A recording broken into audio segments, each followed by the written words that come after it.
Alright, hello there, everyone.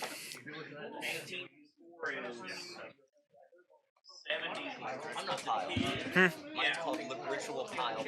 Ritual pile, alright. 65. Alright. Well, anyways, here we are. Welcome everyone to P2Collectibles. We got a big, tournament today. For today is a full OTS 19 sealed box to the winner and a bunch of OTS 19 packs everywhere. So welcome to it. Just changing Trenton's deck here. He is going to be playing Ritual Pile, and we have Gary playing the old Golden Boy, doing the Golden Man here. So we got a lot. 18 people, 5 rounds of fun. Again, first place winner will receive a full box of OTS 19. But don't worry, everyone's going to go home with plenty of OTS 19 as another box will be cracked open for everyone. So right now we're just waiting for our judge, a good friend of mine, Cam, handle all of this. Again, if you notice that we're in a different spot, we are. We moved locations. But anyways, 18 people, like I said, 5 rounds. Hopefully we can get a bunch of different people. We're going to look to get one of probably our first place winners deck list today. If not, second or third is going to be up on the channel. Man, it's been a while since I've actually filmed deck lists, since I've actually streamed the Yu-Gi-Oh tournaments. Yeah, so...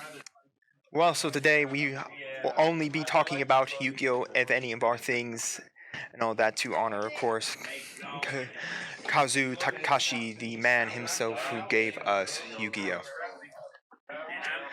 So, I thank him pretty much for what he gave us. It's horrible that we lost him.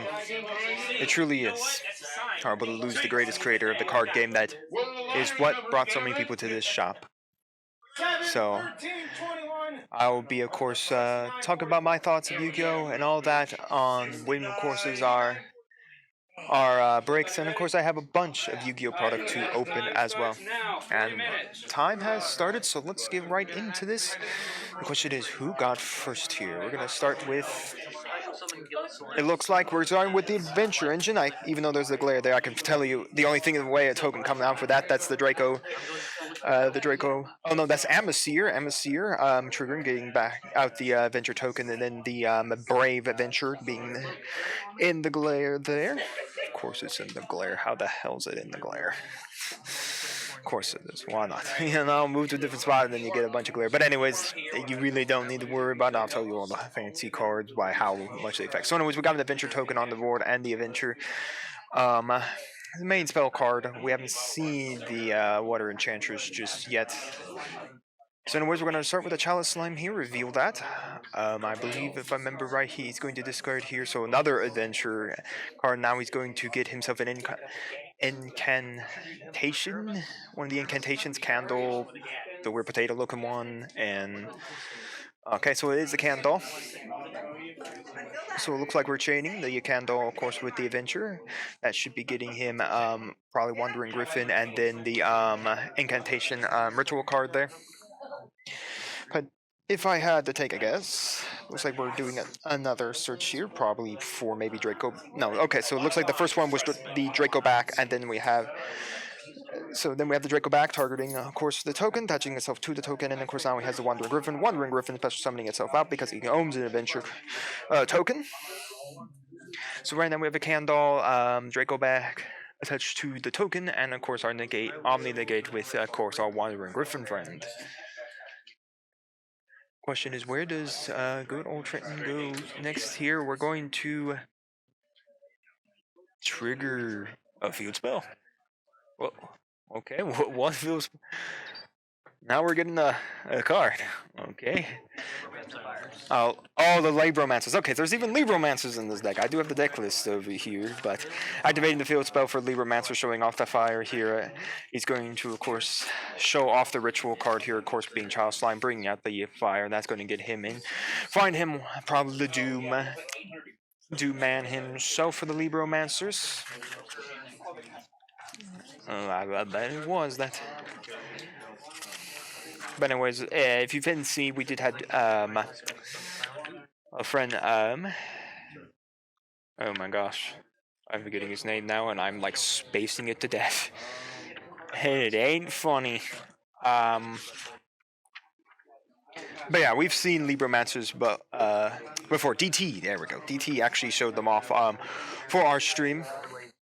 So it looks like we're attempting to go for the Doom Manster here. He's going to then trigger his effect, setting, of course, the trap card for Libromancers here.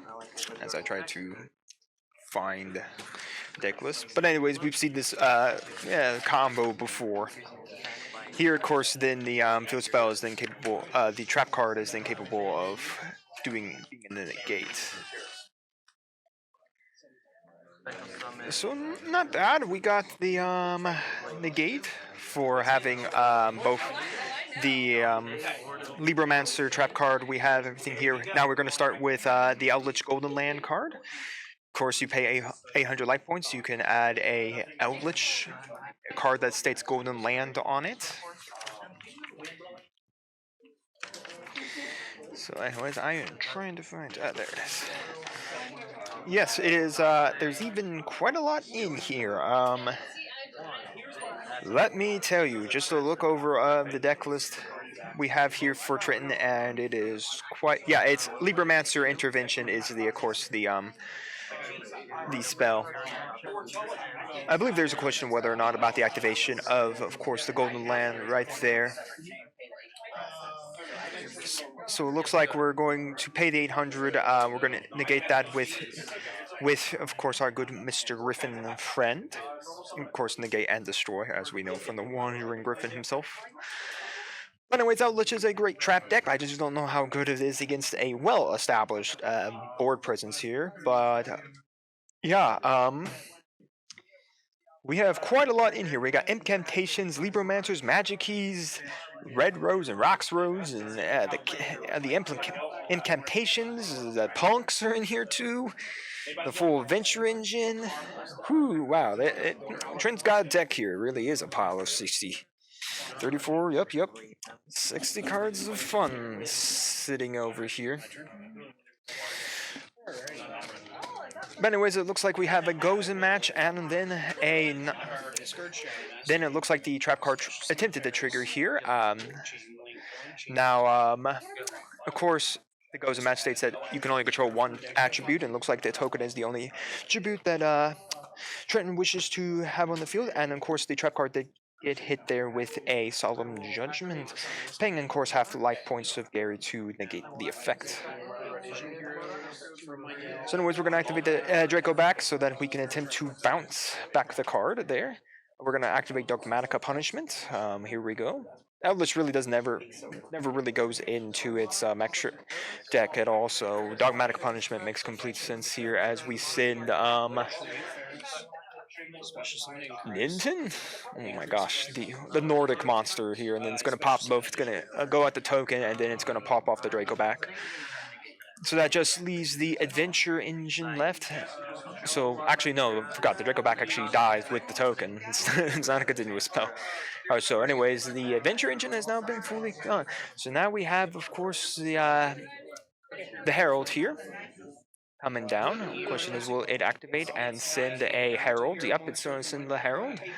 And that's now going to trigger to allow Trenton to, of course, grab a Ritual. I believe it's either Ritual Spell or Ritual Card, if I'm remembering. Herald of Arclight. Or the Herald, I believe it's Herald of Arclight. I truly can't remember. But anyways, he still has the Libromancer, of course, field spell up as well. But we'll have to see how exactly Trenton gets through this. It goes a match and another unknown target that is currently on the field as well. So yeah, I believe. So it looks like he got Illusion Magician there. Of course, it's a really strong card. That probably means he's going to go for the Souls itself. I won't be surprised because that's how this card works. So now we got 𝐿𝐻 coming out into attack position. Cannot trigger its effect. There is no Golden Lord on the field. But anyways, it's 1800, 1500, 1800 attack, 1500 defense, and would be able to banish a card from Trenton's graveyard, but there is no Golden Lord on the field right now. No Golden Boy is currently on the field. But we'll have to see how Trent gets through this. He is stuck currently to lights. Again, goes a match being up, and it's no more different than to that Gary is stuck to also lights. But it looks like we have a pass, and we're gonna swing 18 over the 500 here. Deal a good amount of damage to Trenton here. Not a lot, but it's still damage now that we have. Oh, so we'll have to see again. How does Trent get through this? Anyways, he's revealing, of course, Dark Illusion. That's getting him the souls, Magician Souls. Still a very expensive card. I think that card needs another reprint. But hey, that's me. But then again, I say a lot of cards in Yu-Gi-Oh! Need another reprint. Anyways, a card had to go back. Magician Souls is triggering here. He's going to pitch out a Dark Magician from his deck to the graveyard to allow him to summon this. Again, now he's going to be trapped at 2 darks, but it looks like he's going to go for the Dark Illusion. Here it is. I guess, yeah, it is traded as Dark Magician. So, yeah, that works there. I think it's either Dark Magician or Dark Magician Girl, so, I mean, either way. So, but now he is locked 2 darks, thanks to Goza match being active on the field. So, well, let's see how exactly this goes forward. So, anyways, we're going to start the incantation.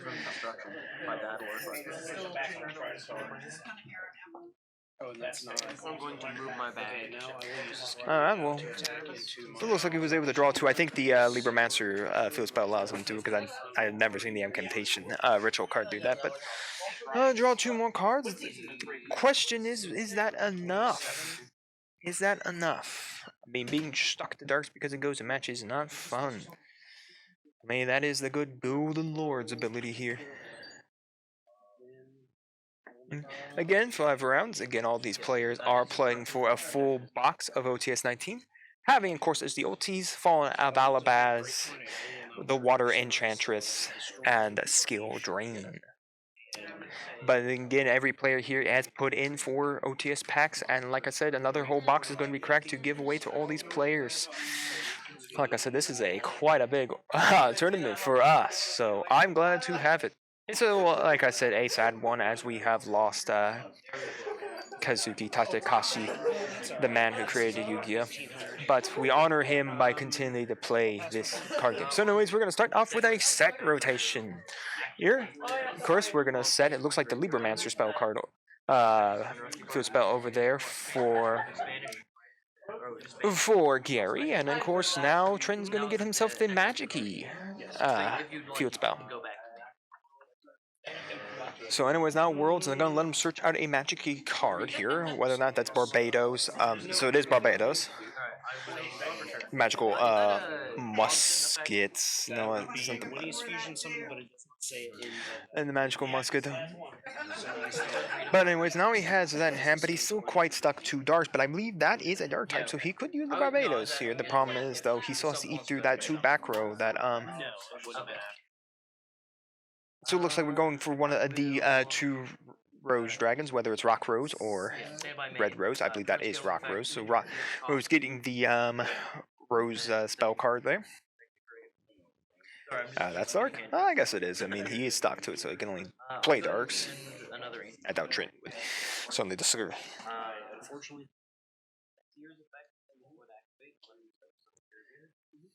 So it looks like we Trent's figuring out where he wants to go. Here? Oddly, he was counting his hand. So anyways, here we go for the world, triggering the search at the Mafty. Of course, that is one of the, that of course is the ritual card for Magic-y. That's going to be able to get him thing, but he has to put a card on the bottom of a card from his hand in the bottom of his deck to resolve the effect. But anyways, here comes Mafty. He's going to go send Dark Illusion to make Barbados, and then Barbados' effects is going to get him a Magic-y card. I believe that got him another copy of the world there. Because I believe Mafty can bring itself back to his hand, so really don't need it. But I'm real happy. The original Magic-y before bar all this Brave stuff, I mean, heck, we can even play the Brave right now in Master Duel just because we're actually getting Brave this Monday.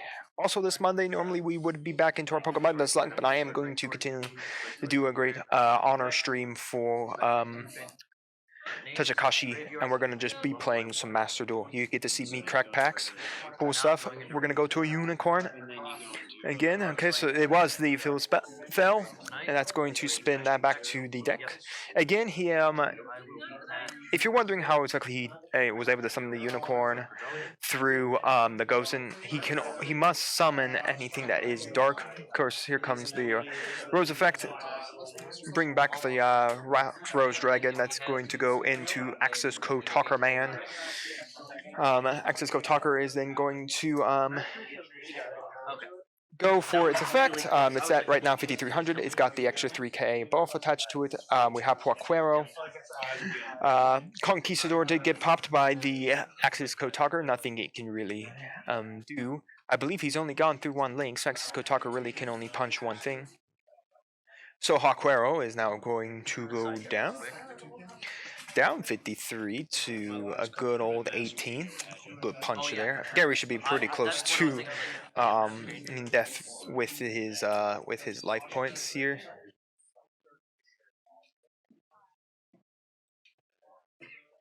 So anyways, now he's going to trigger both the Huaquero and the Conquistador's Graveyard's effect. He's going to be banishing both here to get, looks like the Scarlet Sanguine and the spell card that allows him to special summon an Outlich as well.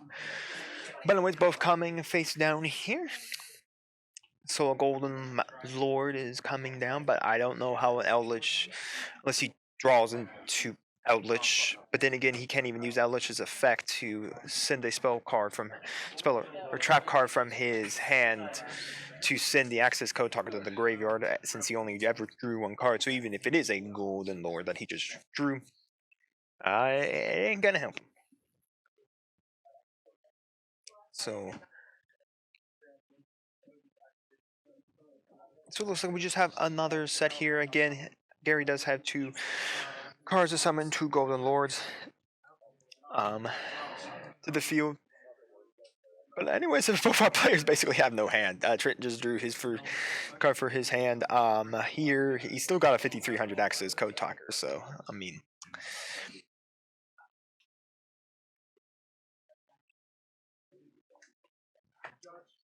So it looks like we're going to, in here, we're going to, of course, trigger the Scarlet Sanguine. The Scarlet Sanguine, that's going to bring out the Golden Lord himself. So again, I don't think Trenton has another Link Monster to trigger, and then we're going to, in response, of course, to the summoning on a new chain, that Trenchal Tribute. Oof, it's surviving there. Now, Outlich can come back, everyone, just so everyone knows. Now it's in the graveyard. Gary does have 2 cards he can easily just simply quickly purge out to summon that Golden Lord, and not mentioning summoning it with 5300 attack. So anyways, he's going to set a Conquistador here with the Scarlet Sanguine effect. So anyways, here we go, drawing for the turn. The question is, will he remove the spell card? Because I doubt he wants to remove that Gozen match. It is pretty much messing with Trenton's whole deck right now, being trapped to the Gozen match. Oh, right. Forgot. Yeah, he can actually tribute the face down spell. Field spell. Right, because it's any card on the field. I didn't remember that. But anyways, Outlich coming in with 5300 attack and cannot be destroyed by card effects because of coming out per this effect. Which also means a Conquistador that is currently face down can now also trigger.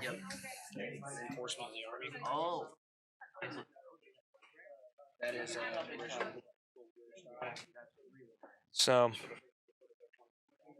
yeah, 3500 attack there, Dim Joker. Did I say 3500 or 350? But anyways, it looks like it's a scoop up. Gary's going to be taking game 1 here. That goes a match, putting in a lot of work to keep Trenton from being able to use any of his combos, and basically stopping the entirety of his large board presence too. Whew, I mean, single goes a match, just cleaned up the board. Are you drawing or anything like Oh no, that's back in don't really shuffle. I do it every time. So here we go for our coinciding. I think it's definitely hard. The fact is that Trent needs to go first again here. His deck looks like it's definitely a going first, setting up deck style like that. But Gary's is that way too. It's odd to say that Eldritch wants to do that again, but Drupatum, Eldritch, but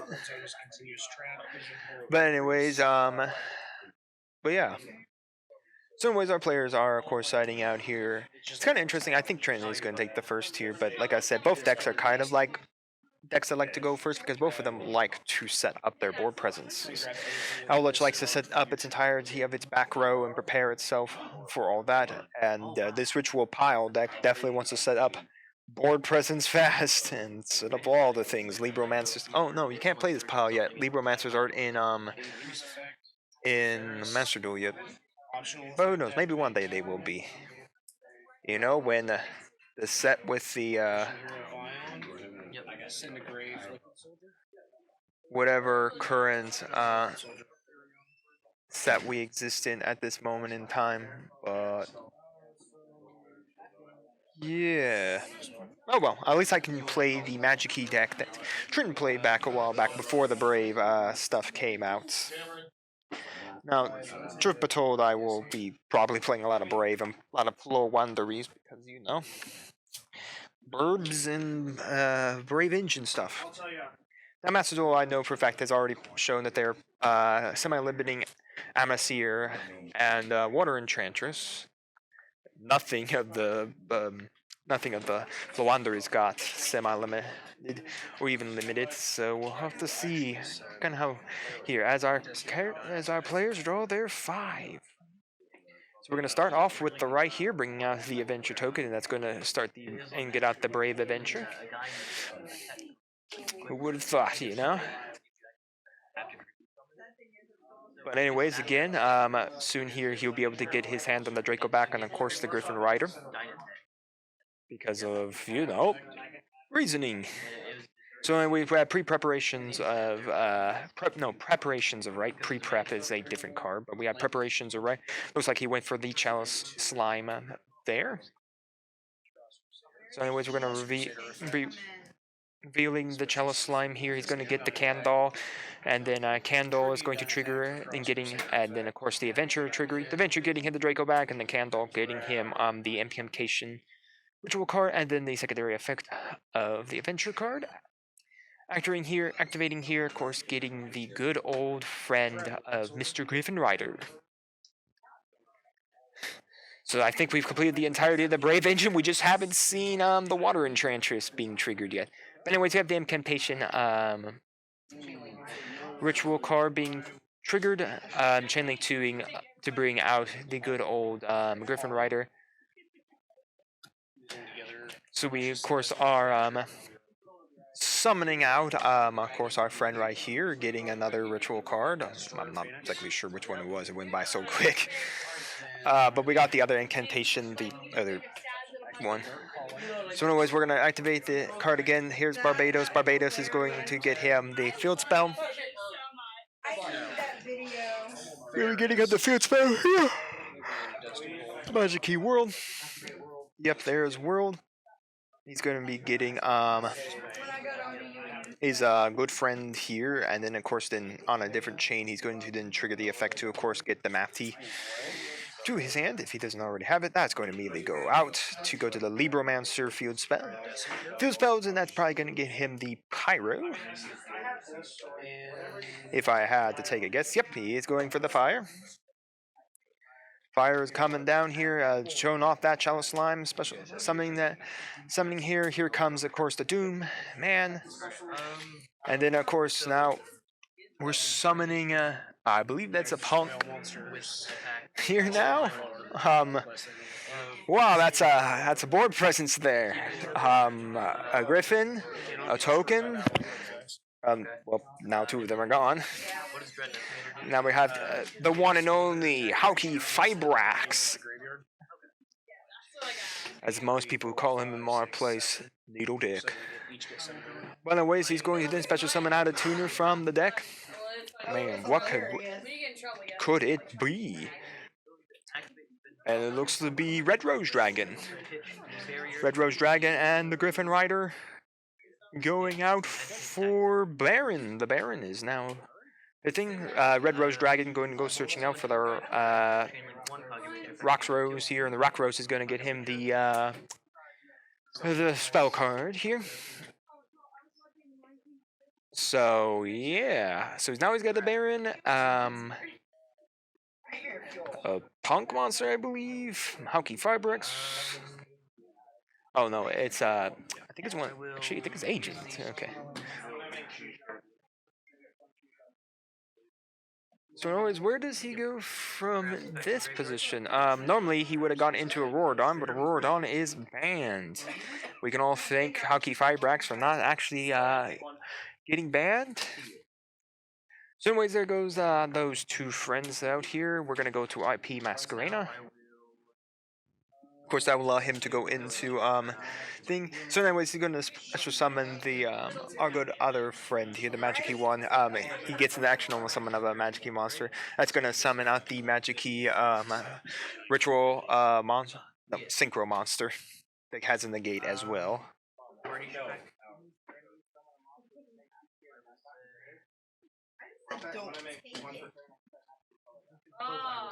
Alright, so anyways, if he summons anything with the same attribute he has engraved, he can pop it, and then he can set a Magic-Key card. So anyways, Slime coming out for the Doom.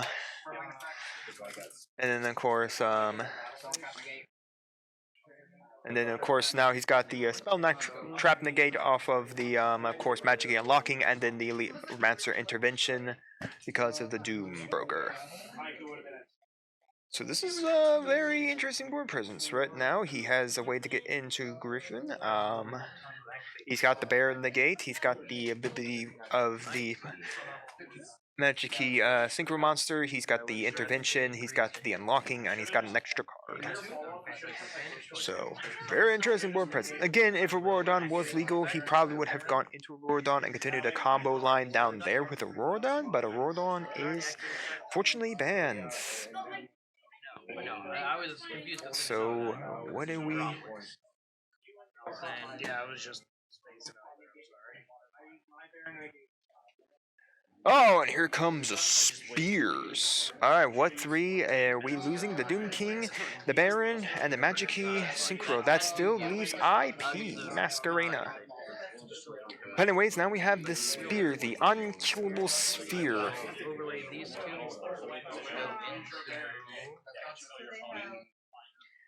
So it really is going to matter exactly how we move up from here.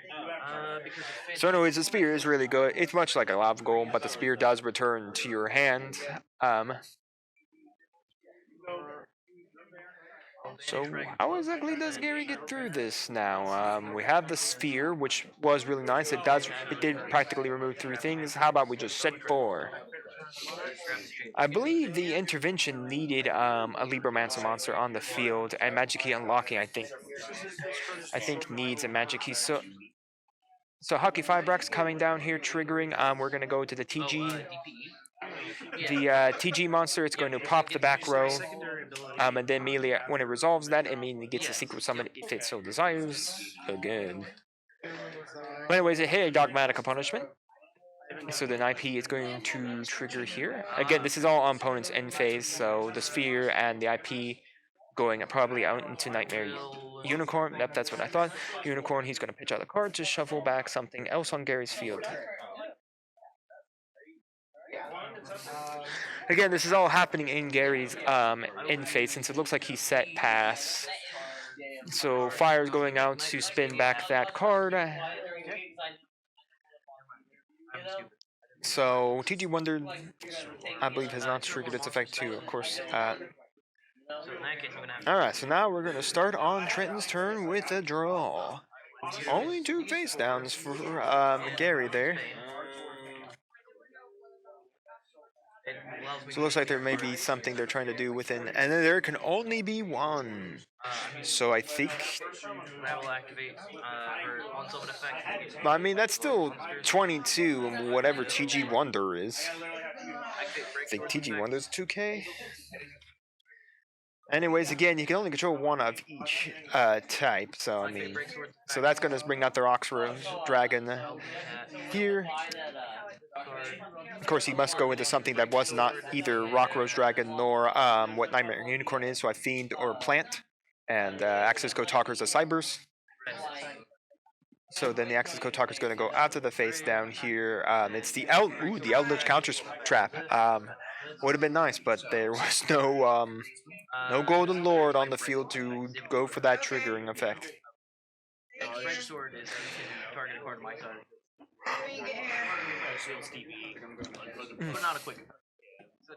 So we'll have to kind of see.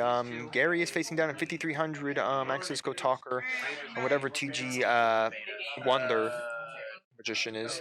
So we're going to swing in with all that good damage. All that good damage. I have no responses. So anyways, let's see. Where does Trenton goes here? Yeah, I just read it all. So anyways, we have the Faithful Adventure coming off here. It looks like he could have got game. I believe he figured it out with the Faithful Adventure. What I like to do is... So it looks like, of course, I don't know if he went for the Water Enchantress there or the Amaseer. I want to. You got it. So we'll have to kind of see if he goes for it.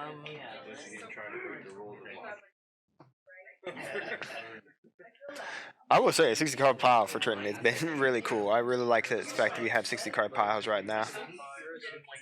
They were very good going first deck. And it looks like we're going to go to game 3 here. Trenton taking that game. Trenton board presence just more stronger than Gary's board presence there. I mean, it didn't help that Gary basically lost 2 of his cards at the end of his turn after setting said cards to the field. So, yeah. Yes, you never even answered my phone call. Oh, I'm sorry. I've seen them. But anyways, we're gonna get some signing here done for piles of a full pile of cards and that. So I think Gary should be taking the first here, but I don't know. It is their decisions. It is their decisions whether or not who to take for the play here. So we're taking some time to really figure it out here.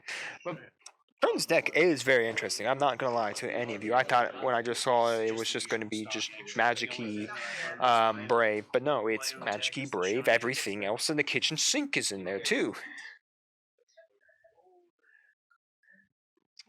I mean, Trenton, I guess, is building a new house, so maybe he does like the kitchen. Wants to put a kitchen sink into his deck.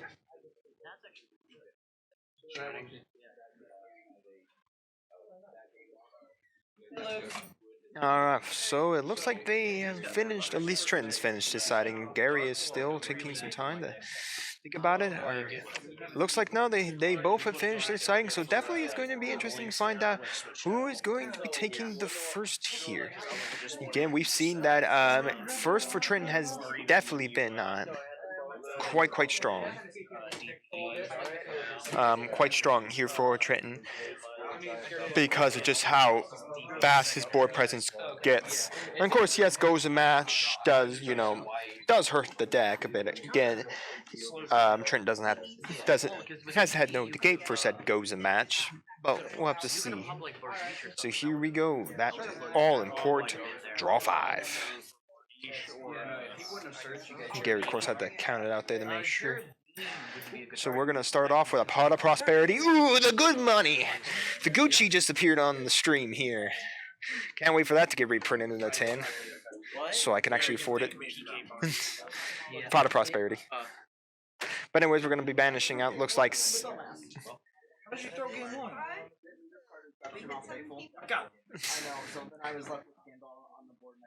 So anyways, here we go, the Inception, Pod Prosperity going down, and here we go for the Excavation of 6. Again, all damage that Gary cannot draw cards, and all damage that Trenton would take is now halved as well. not that attacking first turn ever really happens. Sure, Sword Soul happens a lot because of the strategist. Triggering the effect there as my camera went yellow. Weird. When it finally figured out how to adjust. Alright, well anyways, here we go for okay, the whole hand just got sent to the field there from Gary. Gotta get through all that good back row now. Here we go. We're going to start off with, of course, Scarlet Sanguine. Of course, bringing out the Golden Lord, which means that if Quero, the Counter Trap, or the Conquistador are present currently on the field, are currently face down, it means all of them now are fully active for their secondary effects, which trigger when they activate. They don't trigger on a separate chain after summon. So we're going to start with a Fateful Adventure. We're going on an adventure, kids. We've done, man. Trenton has hit all Adventure Engine all three games, and that's a 60-card deck too. So quite impressive. He's hit all three of those.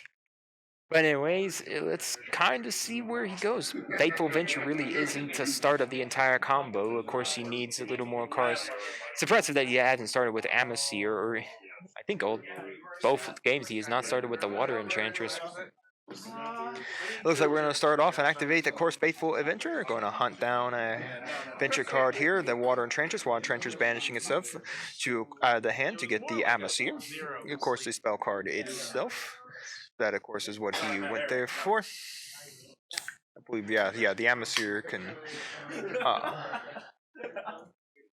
searches out the Water Enchantress searches out the Amasir. So anyways, what to see now? Where did we go? We've got a Faithful Adventure. We've triggered it to get the Water Enchantress to get the Amasir. Are we going to trigger the Amasir? So it looks like we got the Amasir coming down. Here comes the Adventure token. It looks like we're going to trigger Dogmatic Punishment to go after the our good friend, Mr. Adventure token. So it looks like there was a read of Dogmatic Punishment. Anyways, we're going to pitch out a Nintest to pop both the, of course, destroyed token, and then Nintest effect to, of course, pop the Faithful Adventure. So again, that is still 3 more back row that Trenton does still have to tear through if he wants to feel pretty safe about this game. This game here.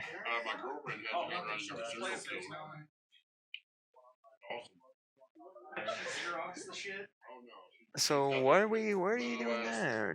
I mean, he's still got to get through the Golden Lord. I mean, Golden Lord's only 2500 defense. Okay, we're gonna go Neon Punk, No Punk, Foxy Tune. It looks like we're trying to decide on something else. I swear I thought you sent that and then you add a Punk monster to, or special summon a Punk monster. Oh, I guess you have to pitch out the card. That's weird. I swear I thought you just sent the card. But anyways, we're going to get the one Punk, pay 600. He's going to be able to add a Punk monster to his hand. I don't know if you want to pay life points on game 3 with wondering how much time is left.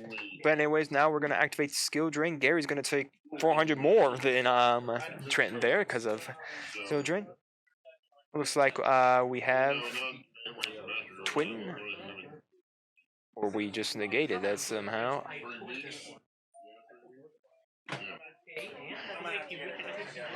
So it looks like somehow the skill drain went down. I believe that's a Twin Twister. And the question is, are we pitching for the Twin Twister? Are we targeting another card? What exactly is the entire process that's happening here right now? Thank you.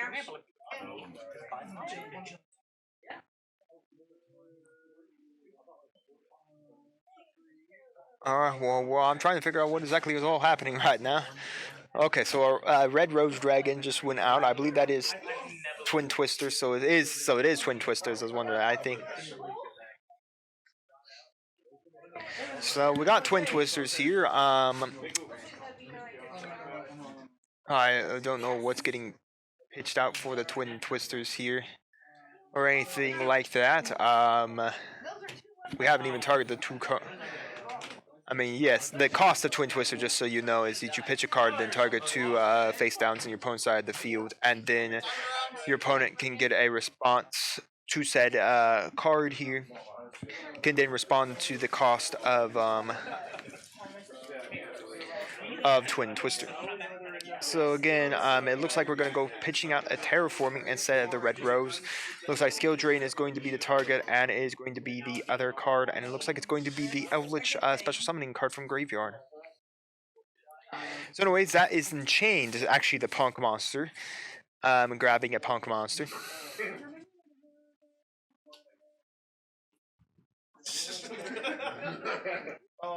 So the question is, what Punk Monster are we getting here? I think that was Madam Spider. I'm not completely sure what Punk cards Triton has actually in his deck. Yeah, I told him you were Alright, if I can find Triton's deck list. Alright. Well, you know, I can't seem to find it, but I know for a fact there's at least a Punk Monster.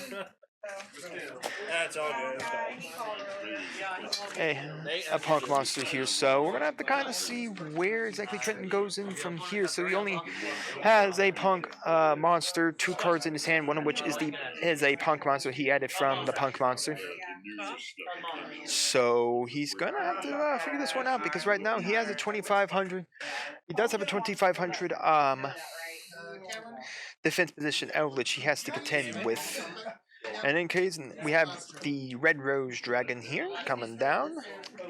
Red Rose can only summon Rock's Rose if it is sent from field to graveyard. So anyway, now we're going to go to linking. That's going to make 𝐿𝐾𝐒 Firex. So here we go for 𝐿𝐾𝐒 Firex. Coming down with, oh, I guess it can't summon Rock's Rose. How does Rock's Rose come out? So anyways, we have, of course, Effect Baylor. The question is, are we going to go see Celine now? That is, of course, one of the ways to go up. And it looks like that is the time. That is time. It's time, and Gary will be taking the loss there because What do you mean? I have to do my Lick and Morty pajama but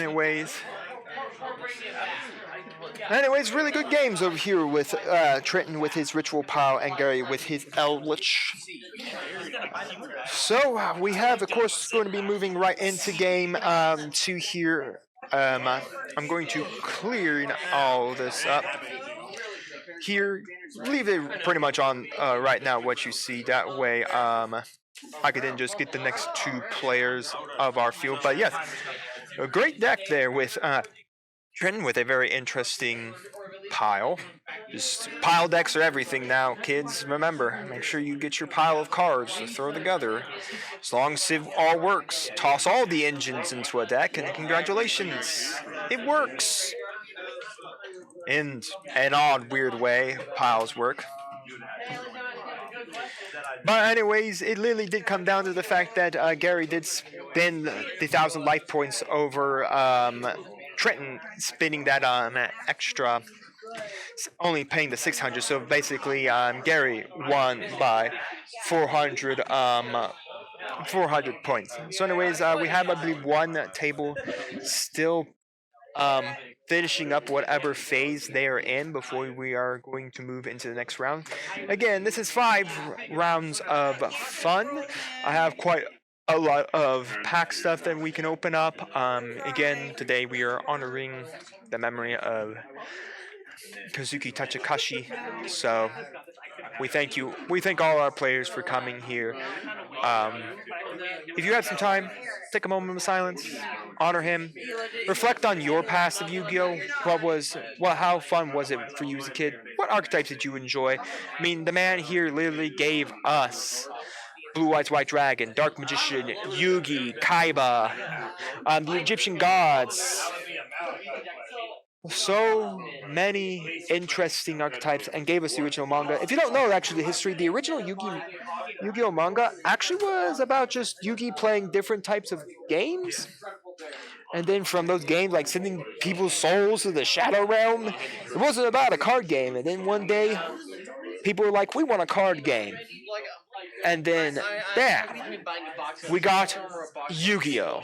And it has become a phenomenon that I think no one would have thought. Sure, Magic predates Yu-Gi-Oh! Probably, I have no idea, but I know Magic is the granddaddy of all card games. It was the first card game to exist, as we know, like, of the original world's strongest some of the strongest cards in the course Magic, like Black Lotus, so cards that basically are so infamous that they can never be played anywhere, absolutely, just because of how infamous they are, and quite infamous and quite expensive. You can get your hands on one of them. I think it's the seven most signature banned cards in existence in Magic's history. So Magic does do it, but I think, Magic, of course, more, was much more different. It was mana based, it was resource based. But here, when you step right into Yu-Gi-Oh, you realize it's not resource based at all. It's about what you can get in your hand, how you build your deck, the strategy of playing. It's not like, okay, now I get all this mana and all this stuff. So I'm going to get the next round here for you all, so stay tuned. Alright everyone, here we are with round 2, 2 new players, 2 new decks. Sean, who is back from his basic, is now here, of course, with his Earth Machines, and then Nolan with Tenny Sword Soul. I've seen this plenty of times in the good old world of the one, the only, Master Duel. But anyways, Tenny Sword Soul is without a doubt probably one of the better versions of Sword Soul. I don't know. The pure version for me still works as well. But anyways, it works either way. But welcome to round 2. We still got quite 3 more rounds to burn through. We had one game that was very interesting. A bunch of Sylvans, or no, Sunnans, or however the heck you say it, going against ABC there, trying to get the win by gaining more life points than the opponent, because they were in the main phase of the one of the prisons they're doing. But anyways, yes, Sean is playing Earth Machines here, a very strong deck. Nothing wrong with playing some good Earth Machines. But anyways, here we go for quite some fun. We're waiting for our head judge to give the call. And we're going to be starting here soon. But anyways, we got some good things here. Nolan has said that he took, of course, this to a regional. Didn't do so hot. And then, of course, took it to an event and didn't do so hot to it. Doing some misplay. Misplays there does kind of hurt, but no, we don't talk about those of our good Lord Jesus over there playing. Are you good, Jesus? Alright, you guys have 40 minutes and time starts now. There we go. Our judge is giving up the time, so let this game begin.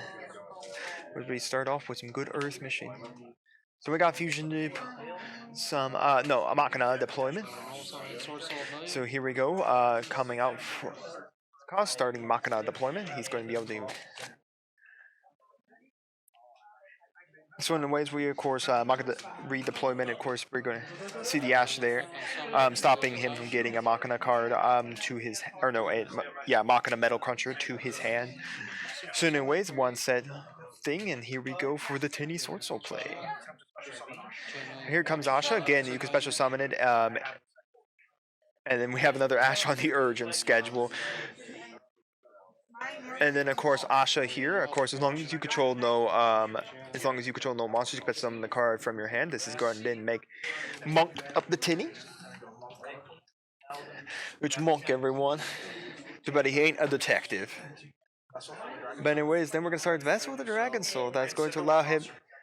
So he's gonna send.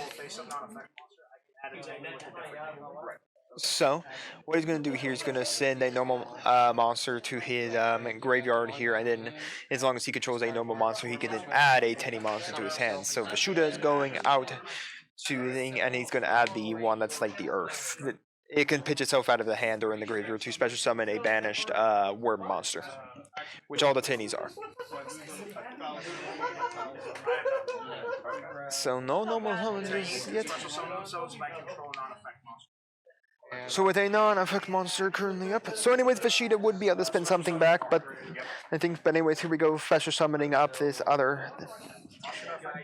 thing. Ashina is going to allow him to special summon a Tenny from his deck by banishing. Again, he must control a non-effect monster to fully resolve this, and of course, because the Tenny of the monk is one. But anyways, we got a Vegeta coming down here.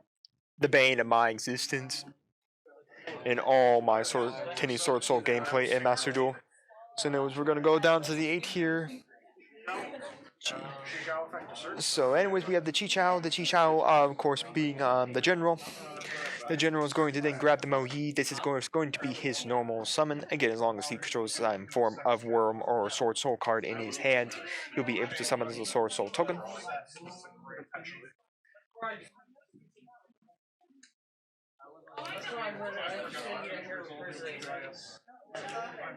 So we're gonna. So Venhara is coming out, and Ashina is coming back into the hand. Of course, the Tenny monsters can only activate each of their effects once per turn. They are hard once per turn effects. So Moyi comes down here. So Asha was his target. So otherwise, he must not have a target in the physicality of the deck, but it looks like the token and her are going to go into the Draco Berserker. Moe is going to allow him to draw a singular card here. Again, the strategist is already the general Chochi is Chiong is already on the field. And then here we come in for all the pain. It is coming in for the punches. So we got a 28 3K and 8,000 coming in on Sean here.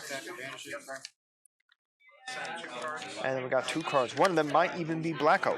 A very strong Tinny card.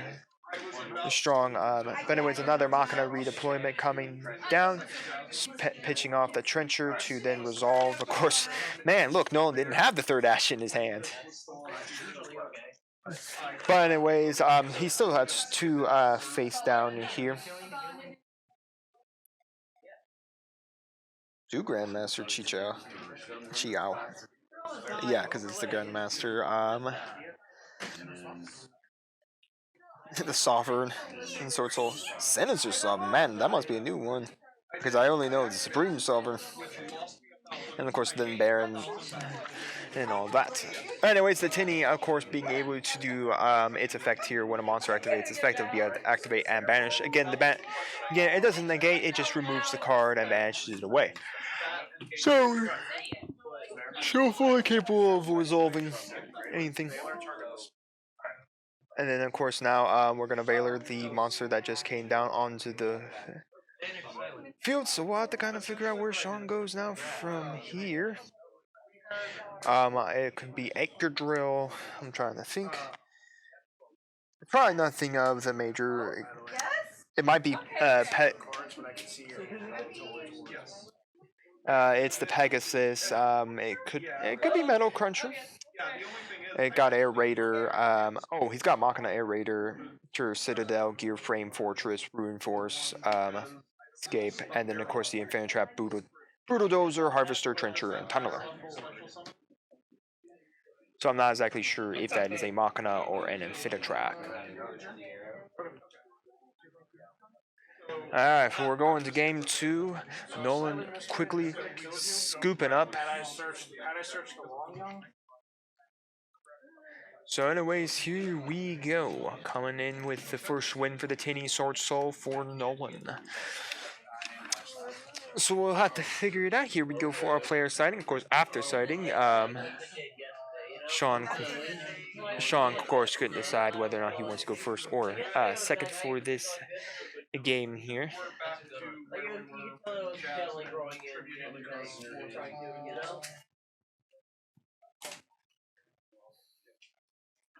So it'll be very interesting exactly how Force Second wants to go from here, but we'll have to see. I still think without doubt, Tenny Sword Soul is probably the best way to play Sword Soul, just because of how just powerful the Sword Soul agent really is. Also, I wanted to make a note. Our YouTube channel actually has our second game of the second battle report for Blood Red Skies now officially up. Paul and I will be recording game number 3 tomorrow. It should be a lot of fun. We're going to add in a new concept called the Action Deck. Got some new fighters, the German BF, the Messerschmitt BF 109Gs are also now painted up and ready to fly. So it should be a lot of fun.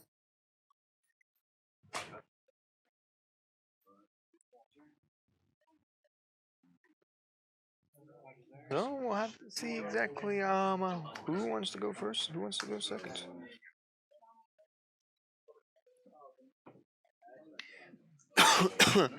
Any apologies as our players shuffle up. Alright, let's see. Yes, there it is. Ah, it's a Battle of Chaos card. Sword, Soul, Sinister, Sovereign, Quin's Longyan. Okay, looks like we got a hard shuffle coming in. Monsters that are in damage, you can bang one of these monsters and you do flick them. After I realized, I was like, you know what, Drake will be Very interesting card here is that the Sovereign. But anyways, I'm kind of looking through majority of the stuff. A lot of the Sword Soul stuff right now is still very much cheap. Of course, the 𝐂𝐍𝐿s are the more expensive card that you have to have sent for Sword Soul Blackout. I mean, like, Taya is pretty much cheap. I mean, sure, Burst of Destiny, Secret Rumor, Mo-Yi is pretty expensive, but then again, Mo-Yi is getting reprinted here. Printed, and the other expensive card I'm really seeing is, like, their Emergence and, like, Sword Soul Grandmaster Xiao. And, of course, then all the other little cards you gotta add in the main deck and extra deck. And stuff like that. So, anyways, we, of course, have a couple of cards coming down here. Looks like we had urgent schedule, of course, and here comes the Ash. So, anyways, we had, I believe, Anchor Drill coming down, and then I believe we had Tunneler coming down next, and then Bullet Train over that. Of course, now we have 2 tins, or it might have been Heavy Freight Train Duracrane as well, but I think Duracrane requires something else. No, it looks like Duracrane and Bullet Train. No, I think Duracrane states as long as you own a machine onto the field, which is whatever the one he has there that is apparently in that glare. And I apologize for the glare.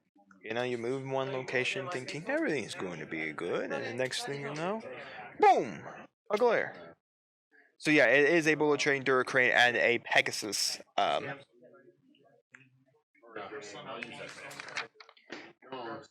And I believe that is Flying Pegasus Railroad Stampede. I believe it targeted the Duracrane. I believe they make them both into 4s. I believe he's going to try to go into yeah. Probably. So no, it looks like we're going to make Stampede level 10. We're going to go from there. There's quite, I believe, a lot. He could go into the Dreadnoughts. He can go into Goliath. It looks like he may have gone into number 81, Super Dreadnought.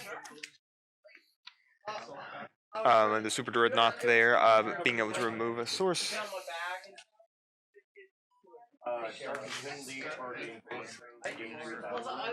Or no, maybe that's...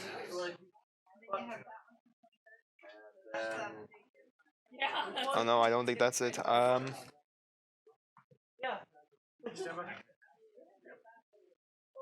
gonna start by M-perm targeting. Almost 2 days. Yeah, that's fine. So it looks like we're gonna M-perm off the monsters. I'm trying to figure out which one it is. Strike Goliath. Divine number X. Oh, it might. I think what he actually summoned was double number X Utopic Dark Infinity. There, as we think Ecclesia coming down on special summon, and then Moe showing Moe. Here we go for the token now. This is probably going to go into the Grandmaster. And here we go for pitching out the Tenny.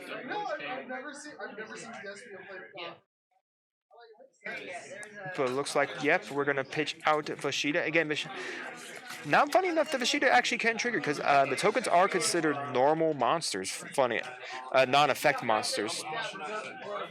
So anyways, Barb and then Asha to graveyard, Barb to hand.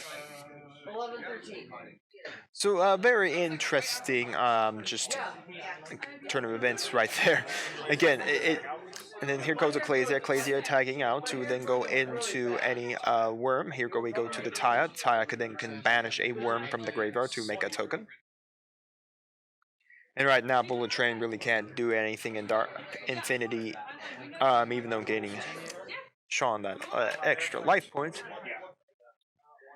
is a good thing. So anyways, Asha's coming out. That's going to allow him to special summon a no, wait, that's Taya banishing out Asha. It's not Asha using its effect. So anyways, Taya is going to be hitting the graveyard here, going to go for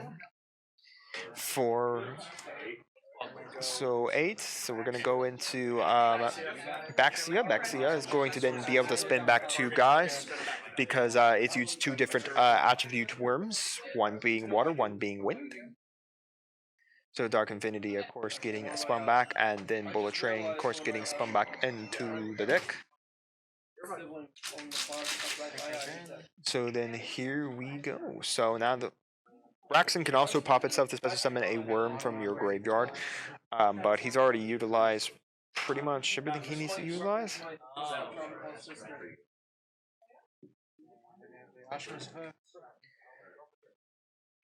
So anyways, now we're going to go take the Moe and that token, and then we're going to be making ourselves quite another monster here. And then now we're going to go into the Grandmaster Moe. Because there goes the draw, and then the add from the Grandmaster. That's going to get the Strategist. I'm not even going to try to pronounce these names of these of the sorts of monsters.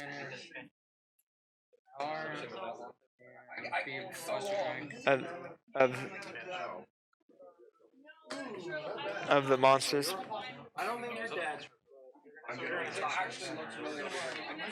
So anyways, here comes the strategist. Of course, he has to pitch out a worm to do so. It looks like he pitched out the Baros.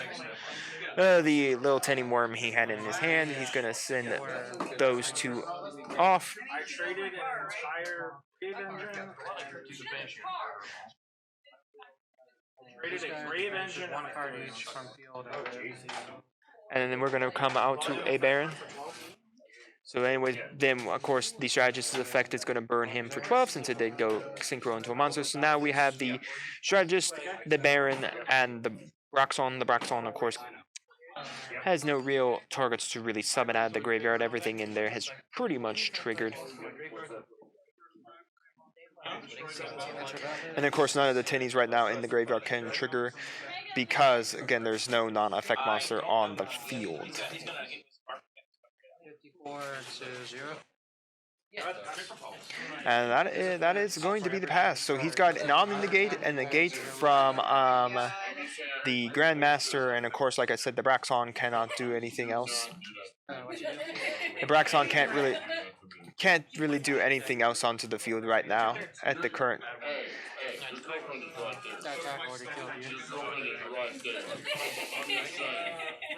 Can't really do anything else, and Sean's just going to give the game there to Nolan. Good game to Nolan. The power of Tenny Sword Soul. Reason why it is tier 1 in Master Duel. Power of Tenny Sword Soul. So anyways, we thank Sean for showing us some Earth Machines, even if half of them were in in some glare there.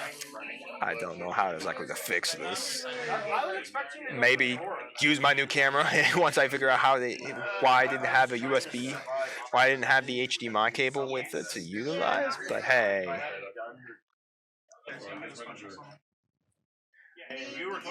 But anyways, yeah. So let's clean this up. Let's get to the this screen here that you can't see me. But hey, look, I'm gonna come here soon.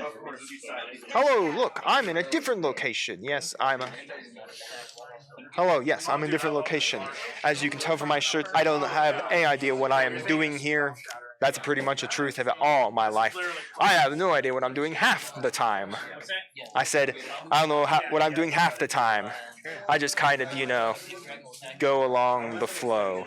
Hopefully it all works out, much like my editing career on YouTube. But yes, I do hope you all kind of enjoy actually what I did for the new battle report. You'll have to let me know down in the comments of that video if the music is overpowering for you. Should I turn it down? Do I need to find a different music track for it? Just trying to look for something kind of epic. I couldn't exactly find an epic, something that was extremely epic, but like sounding overly powering, like way too overpowering for it. But I hope you all do enjoy that. Check out the second episode. Like I said, Paul and I may change up another music track, try something else. I'm not exactly sure just yet. I'm more afraid of that track getting copyright claimed on me, even though I really don't make money on YouTube just yet. But I may have to try on a different track. I know there's some battle reports out there that don't use music. I wanted to try one with music, so you have to let me know now in the comments what that is. But let's talk Yu-Gi-Oh. Let me get something first. Yeah, those are two big choke. Yeah, I played against I put on a good show for you. I can get no more reinforcements. It's been a minute since I won on stream. I know it's been a minute since we've had Jesus on stream, but yes. So anyways, today, all the packs we are opening, I don't know if we'll open all of this because it's like a brick. It is a brick of packs. It's a brick of packs here as look at all this good Yu-Gi-Oh stuff. I got a lot of OTS 19, which we will be cracking. I got old card packs, like I got Dimensional Forces. Not that old though. Legendary Duelists from Duels from the Deep, so looking for a card. I got an old Dawn of Majesty here. Dawn of Majesty. I got a couple of old Synchro Storm. Not that I need anything out there, but if I pull a Baron, hey, I'll consign that one off. 19s, another Dimensional Force, Genesis Impact, and a couple of Genesis Impact. Hey, look at some Live Twins. If we pull a Live Twin, that'd be pretty cool. I know there's actually someone out there playing Live Twins. But, yeah, so, as many people have said it before, it is a pretty sad day now that we know that the tragic death of the creator of Yu-Gi-Oh. I don't know. I mean, I don't think I could get really choked up about it. I think I've faced so much hardships in my own life I don't get. But it is sad enough to know that that creator's not there to continue to influence the game, continue to be here to push this game forward. I mean, Konami says they'll keep going, but I mean, Konami's more about money and stuff like that. I'm hoping that they do, but he made a game that brought us all together. I mean, look at us. 18 people are sitting in this room right now playing a children's card game that has so many rulings. It's tough enough trying to be a judge for it. I mean, sometimes we have rulings that don't even follow the rules of the card game. We have rulings that do this, rulings that do that. Judges that have events don't even rule the same. But overall, it's still a card game.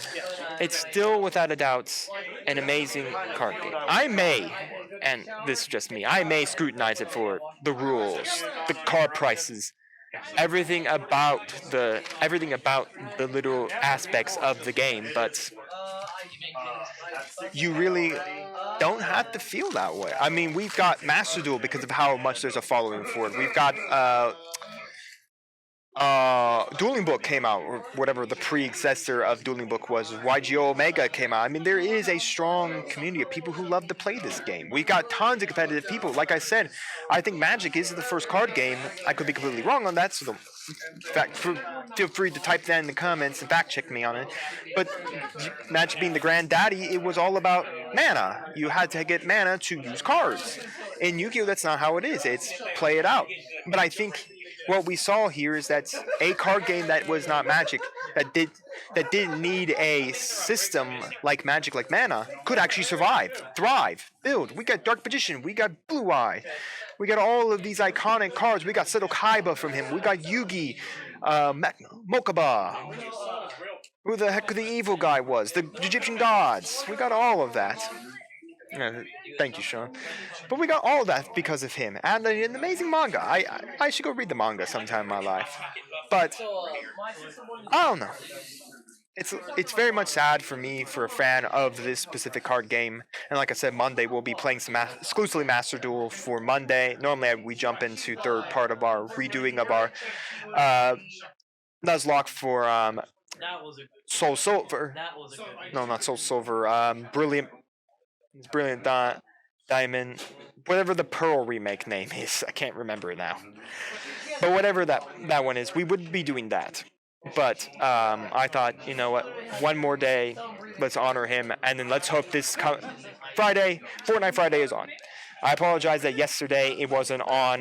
My internet just crapped itself out once again, and then I tried to get on Master Duel, it crapped itself out still. So it was losing way too many frames per second, and thank you, Shining Pearl.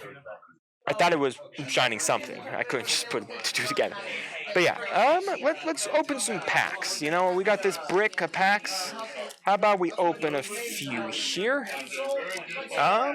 Yeah. Let's open these. Let's open these three. I don't know, like I said, if I'm gonna open them all. I like to keep some, but I could probably still go buy some more packs for the next time. Let's open an old Dawn of Majesty. When the heck did this ever come out?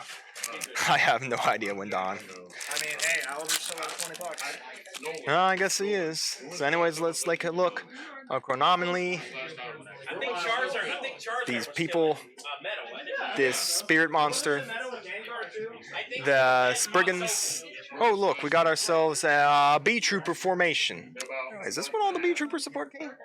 So we got B-Trooper formation, Majestic Absorption, this Chronomically card, this dude, Magic Key card. Oh right, this is when the Magic Key stuff I think first came out too, was Dawn of Majesty. So nothing major there. Let's crack this Synchro Storm. If I pull another Baron, that would be pretty cool. I mean, I just have two of them that I haven't opened in a long time. So let's see it. Boom. Liberty at Last. Quibble Hedgehog. This big dragon guy. Nope, it is just a rare. It is a Lyrilisk rare. And not yugioh. Nothing fancy there. Finally, before our last pack for this break between rounds, let's crack an OTS 19. We got the girl herself, Fairy Tale Snow, a heroic champion, and boom, a DD Burn Vermont. Nothing there. Nothing of high value there. Nothing but high value there. Alright, well, that's pretty much it. Like I said, we still got a brick's worth of cards. I still got 3-dimensional Force for you all, a couple of Genesis Impact, 5 more OTS 19s. Oh, hey, look, it's Paul. He had to wave to us all. And of course, like I said, 2 legendary duels from the deep, 1 more synchro duels from the deep, and then 1 more synchro storm. So a lot of packs to open. Like I said, I don't know if we'll open them all, because again, it'll matter if how the next 2 rounds go for us, whether or not round 3 ends close to time, whether or not round 4 will end close to time. If we hit the point where like round 5 is it, I'll crack the last of the OTS packs here, and then we'll probably crack another couple packs. But yeah, hopefully we'll pull an ulti from these OTS 19s. So you can all see an ulti. If we do it, I like to see at least another water enchantress. I like to see a water enchantress. Another water enchantress. I don't have any water enchantresses. What am I thinking about? Water enchantress. Even a skill drain would be really cool. But I like the Water Enchantress a little better because I like to get the Brave Engine stuff. At least before you know. It gets banned or eventually gets limited. I mean, heck, if it gets limited, what do I care? As long as they never limit my Griffin. My Speedroids like my Griffin. So, anyways, I believe we still got about roughly from my time, 14 minutes are still left. I'm going to get some things set up for round 3, so stay tuned, everyone. We're going to move right into the 3rd round of fun. And after, if we get some time to talk there, I'll give you some thoughts on my history of Yu-Gi-Oh!, where I've come from it.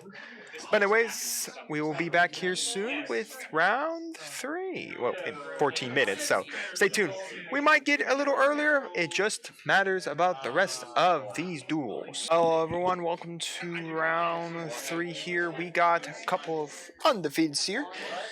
We got Zen with Flowanderies. The burbs themselves have reappeared. I have once more reappeared. I was trying to make sure I actually, flow wonderies. I haven't spelled that one in a long time. And then engage with Shadol Branded. He was going to play some Eldritch today, some Golden Boy, but I guess the Golden Lord didn't call him too hard. But anyways, welcome to round 3 of 5. Only 2 more rounds after this, and then we will be declaring our winner. Slapping him down a big old box of OTS 19. And we're going to have lots of fun seeing what they do. And of course, I got all of my equipment out to get that good deck list of probably our first place winner, or even maybe even our second place or third place winner. Who knows? I've done a couple of first place and second place. I don't think I've done a third place yet. I might have. I'm not exactly sure. But anyway, someone is going to get up on the channel with their deck list, and it's going to be a fun deck list. So it looks like we're going ready for time. Let's see if we're ready. Guys, time starts now. And there we go. Time to start. But anyways, it's very interesting. We haven't seen Flowanderies on the channel for quite some time. Here. Quite some time, so we'll have to see exactly how all this goes here as we start off with Gage, starting off with a branded fusion, sending an Alabaz and probably a Shadol to, of course, make a Lubin, and then Lubin effect is going to then trigger to pitch out card, allowing him choose Logan for a game. All right, Logan. I'll get him on next game if he perfectly wants to be on it. He will get him for round 4. With the Sun Valion and the Sun Valion Therion. But anyways, we're going to then Lubin's going to, of course, send back the fallen Alabaz to the hand. We're gonna make into a Mirror Jade in the extra monster zone. Alabaz going back, Lubin going back to the extra deck. Oh yeah. So far, so good with the, of course, our plays here. It looks like a very interesting cut there from Zen as we take that a good draw. Off, of course, the Shadol Beast being in the graveyard, probably sent off of the branded fusion. So anyways, we have the Mirror Jade. Mirror Jade, of course, having its quick effect. Now we have Shadol Fusion. Of course, going to fuse out looks like a Windy and something else. Probably going to make... well, what are we gonna make? Construct? I don't know. I don't know what the second word one. App Cologne. App Cologne. The weird part is, what does App Cologne even have to target? I mean, the Windy makes kind of a sense because of the fact that it will be able to allow him to set Gage will allow set the Beast. Yep, there's the Beast. Unless he set Dragon. Whatever he set, doesn't really matter. That does allow you to set a pretty looking Shadol monster that, of course, will trigger its full effect. And then finally a set, so Gage has no hand and now is on full no hand knowledge. Again, App Clone, if it hits the graveyard, will allow him to cycle back the El Shadol Fusion. 𝐂𝐍𝐍𝐿 Fusion. So now we're going to go Book of Moon. Book of Moon on to looks like the Mirror Jade, and the Mirror Jade is going to go face down. So again, the Mirror Jade will not be able to activate its effect here to go for this banishing. So of course it looks that was in the draw phase. Here we go for Pot of Extravagance. Of course, shoveling up that extra deck. Again, I don't know. Maybe Pot of Extravagance, Pot of Prosperity, but I think Pot of Extravagance I think is much better for Wanderers because Truth Be Told, you could care less about your extra deck in his deck. There's barely any amount of time the fact that you're activating anything. But anyways, here we go for a Pot of Desires. Oh, not Pot of Desires. Pot of whatever the. It's not Pot of Desires. Oh my God, it's not Pot of Prosperity. Whatever the pot that lets you look at the top 3 and then grab one of them, and you can't special summon in response to it. You cannot special summon after activation of it. So, anyways, he's gonna grab Map here. Of course, a very, very strong card, being a normal summon on your opponent's turn and trigger about 1,000 different Wondery effects. So, anyways, now we're gonna be triggering that good old Map. So 𝐒𝐓𝐃𝐄𝐄 is coming on down, of course, thanks to the map, revealing the level 1, sending the Rabina. That is the map effect you can reveal it. Special. Here we go. So specialing out the 𝐒𝐓𝐃 coming down as chain 1, Rabina coming down as chain 2. Anyways, we have Schism being triggered here. And then here we go for the effect of Schism as well. Of course, we're going to be summoning into a Shaddoll monster. Now again, because of the nature of this, Shaddoll Winda isn't going to be as effective here because Winda really isn't good, but we got an app clone triggering. It will be triggering, of course, on a new chain link. Rabina coming into the hand, and then 𝐒𝐓𝐃 getting a card, and of course immediately after the effect resolving, we're going to immediately go into, so it looks like, I don't know, did he grab the Mega Monarch? I think he may have grabbed the Mega Monarch. Again, just a win. Okay, so anyways, the normal summon for his turn. App Clone. That is the normal summon off of the 𝐒𝐓𝐃. And here we go for a grab of a statue. Then immediately upon that resolution, we're going to trigger to bring out the Mega Monarch, the Mega Mon. Duality, thank you. I couldn't figure it out for the life of me. So anyway, like Monarch going to spend something back from, oh, it was Ariel. There was the other one of the Shaddolls he sent. And of course, looking around, figuring out if Zen wants to spend something back to his graveyard, back to the deck.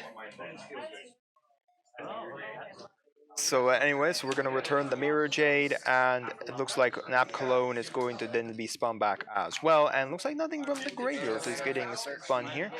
𝐒𝐓𝐃, of course, triggering its effect because the Mega Monarch summon.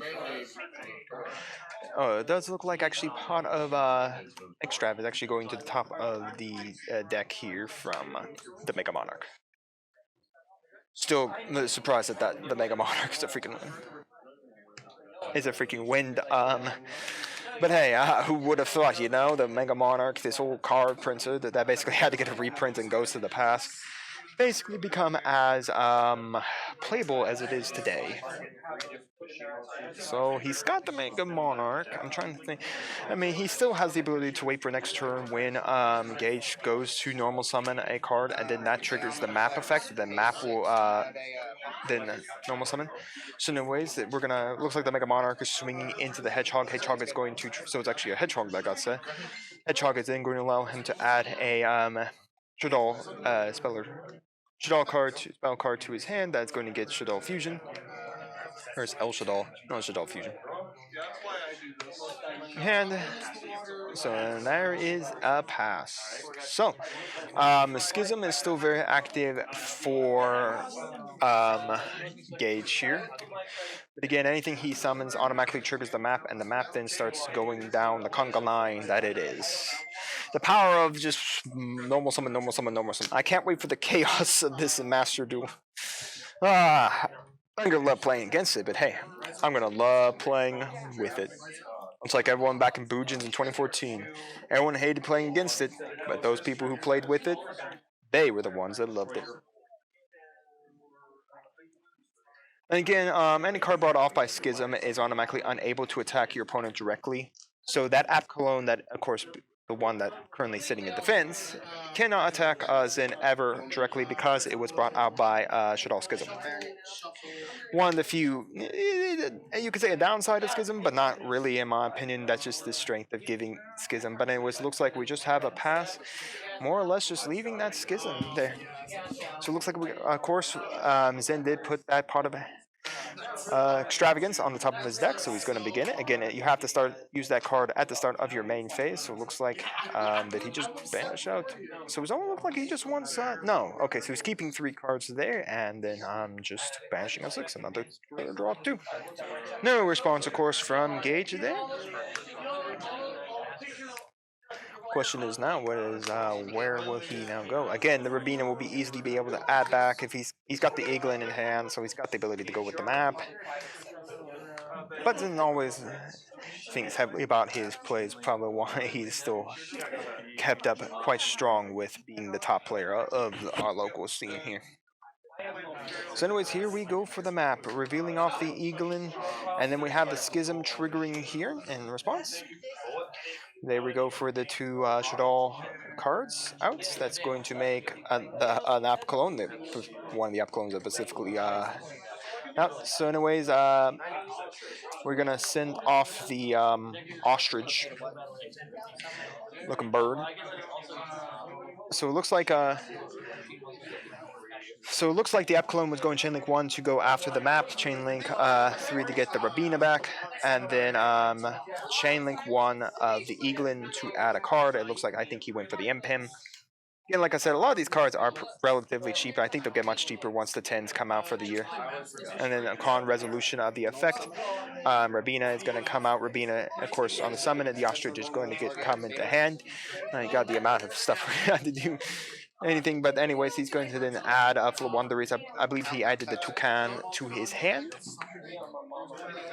I mean, he could have added Miss Valley Avion as well. And okay, upon resolution, here we go for the MPEM.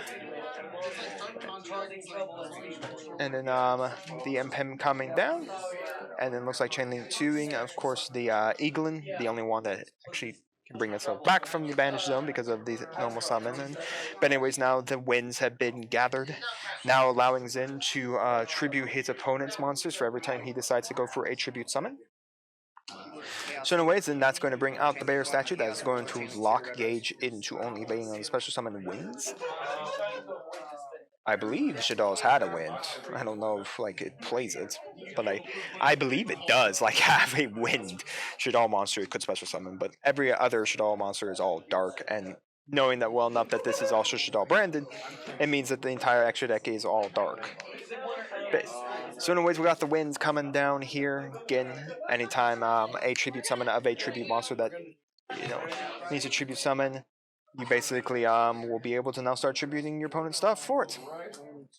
Just the power and strength. But anyways, both the Zap clones are pretty much now unable to attack directly, but can still attack opponent's monsters. But anyways, it looks like a power duality here. We got a Banisher. I believe that was a Rabina and the map.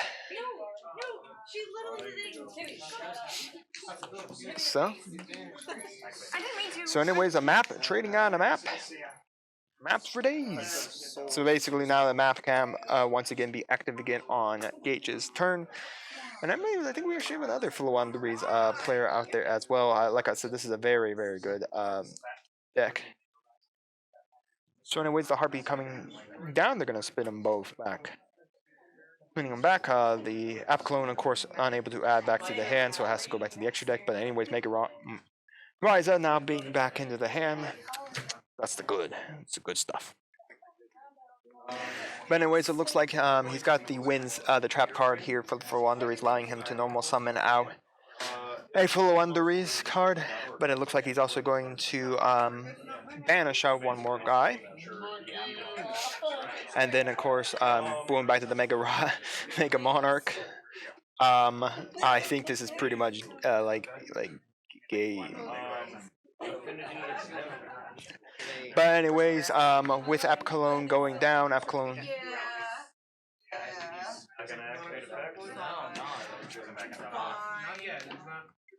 So anyways, the Schism is going to go on top of the deck here. And of course it looks like he got a Squamata into his hand.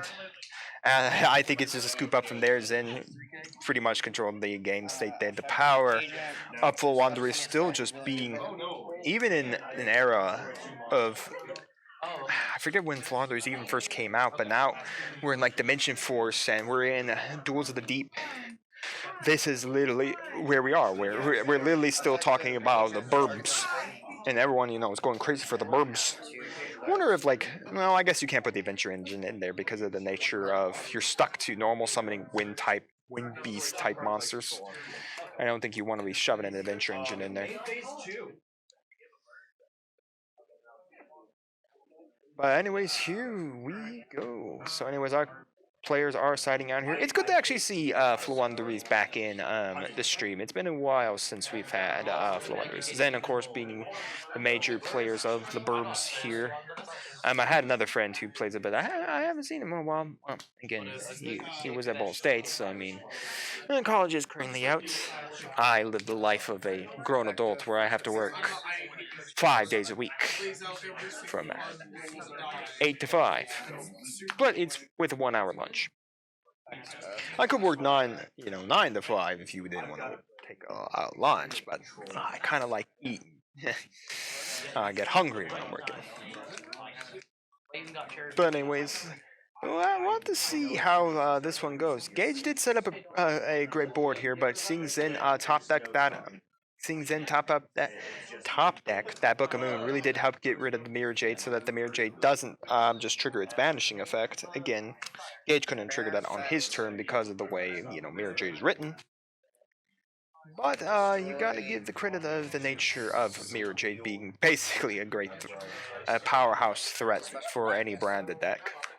I've always thought about doing like branded maids as well, but I'm not sure. It'd be branded maids with DPE in it, but I just haven't had any inclination now. And with so many projects for the YouTube channel now, it's like I gotta have to move myself from the free Saturdays now until I can at least catch up on a lot of my projects for the YouTube channel, which is probably not possible since I got 1,000 Blood Red Sky stuff. I want to paint out a bunch of stuff, so yeah, a lot of stuff to do.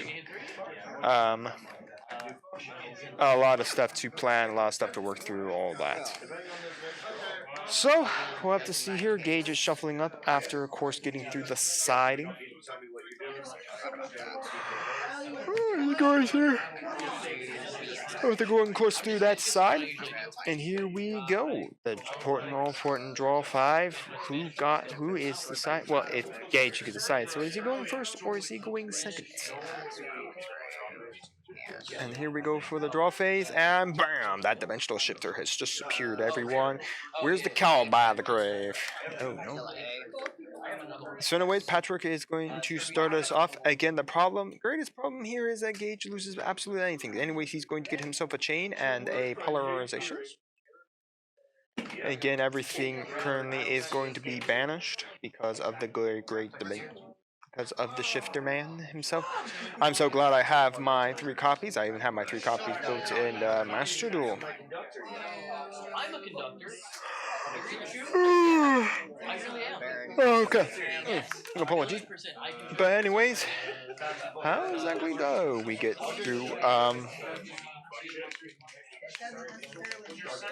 Oh, this is very interesting, as we've only really seen Gage right now just... I mean, he can't really do anything else because all his effects are graveyard effects. Even the Alabasta stuff he can't even use. Now, I think Brand Infusion can still go off, but the cards get banished, so Lubin really can't do much. Well, here comes a Pot of Extravagance. Good eat there. I think Pot of Prosperity still would be better, but I don't know. I think a draw 2 at times is a little better than just a mill the 6 and pick the one that you want, but I don't know. Maybe there's an aspect of, one being better than the other. So anyways, we're going to start off with a Lightning Storm here. By the way, those are my borrowed Lightning Storms. Yes, I do own that. I bought them like back like for 300 books, all three copies from a friend. But anyways, terraforming to get ourselves the map. Again, like I said, dimensional shifter effects until Gage's next turn. Then it will be turned off. But again, Flowonderies really don't care about any of that. The fact is, because of all the Flowonderies being able to add themselves back to their hand after you summon a winged beast monster to the field, not really a problem. But anyways, map to bring out the Eaglin. That's going to send the Rabina. Rabina adding itself because of the Eaglin summon, and then Eaglin adding him a winged beast monster. I believe that was Impim. And then, of course, after resolution, normal summon a dude. Oh, look, it's a Rabina. Alright, so from there, we move in.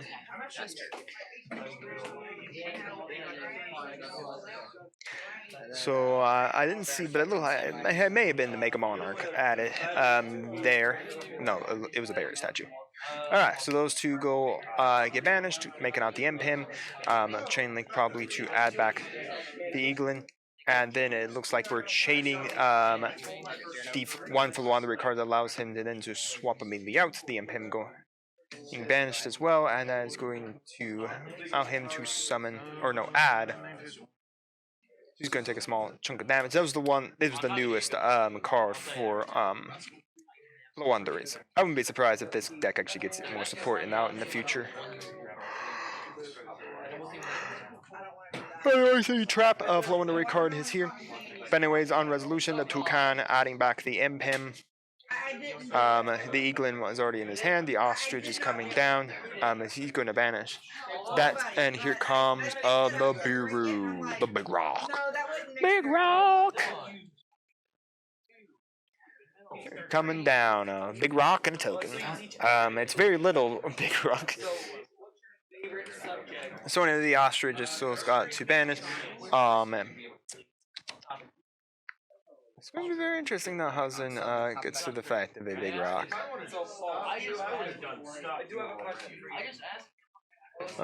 So anyways, this is going to be the normal summon. Yeah, by the way, he has yet to actually physically normal summon anything. Anyways, then that's going to go for the Impim, the Eaglin, of course. Nothing he can really grab there. Looks like he's just making sure. So it looks like he's actually going to go for the Toucan and the Ostrich. One could come off the Eaglin, one could come off the Impim. The Impim effect now triggering here, getting the winds. The winds of change have come upon us all. Burbs fly around us. I think there's an old like horror movie. So anyways, that's going to resolve to bring out the wind statue. And then here we go for the winds. Yeah, now it's going to be very interesting. So anyways, Impim, actually no, forgot. Like, the Bureau may be like a big rock, but my gosh, this is a little booty. 600 to its 3k attack. Never really understood that reasoning. I really didn't know why Gage put it in defense. Well, I guess because Gage could still attack because of the realization that Zen actually didn't even normal. That Zen never even normal summon and just slaps on the Eaglin and then, you know. Combos! Burbs for days. Alright, well anyways, now we have the Twin Twister here. You hate to see it because you need the winds to be triggering here, but anyways, sitting on a card, he's going to target the winds and the set. Oh no, it's actually the winds and the field spell. Actually, I think that makes actually a little more sense now. But yeah, Gage is still locked from being unable to special summon anything that is not wind-based. That bear statue is still standing there, proud and strong for 1,000.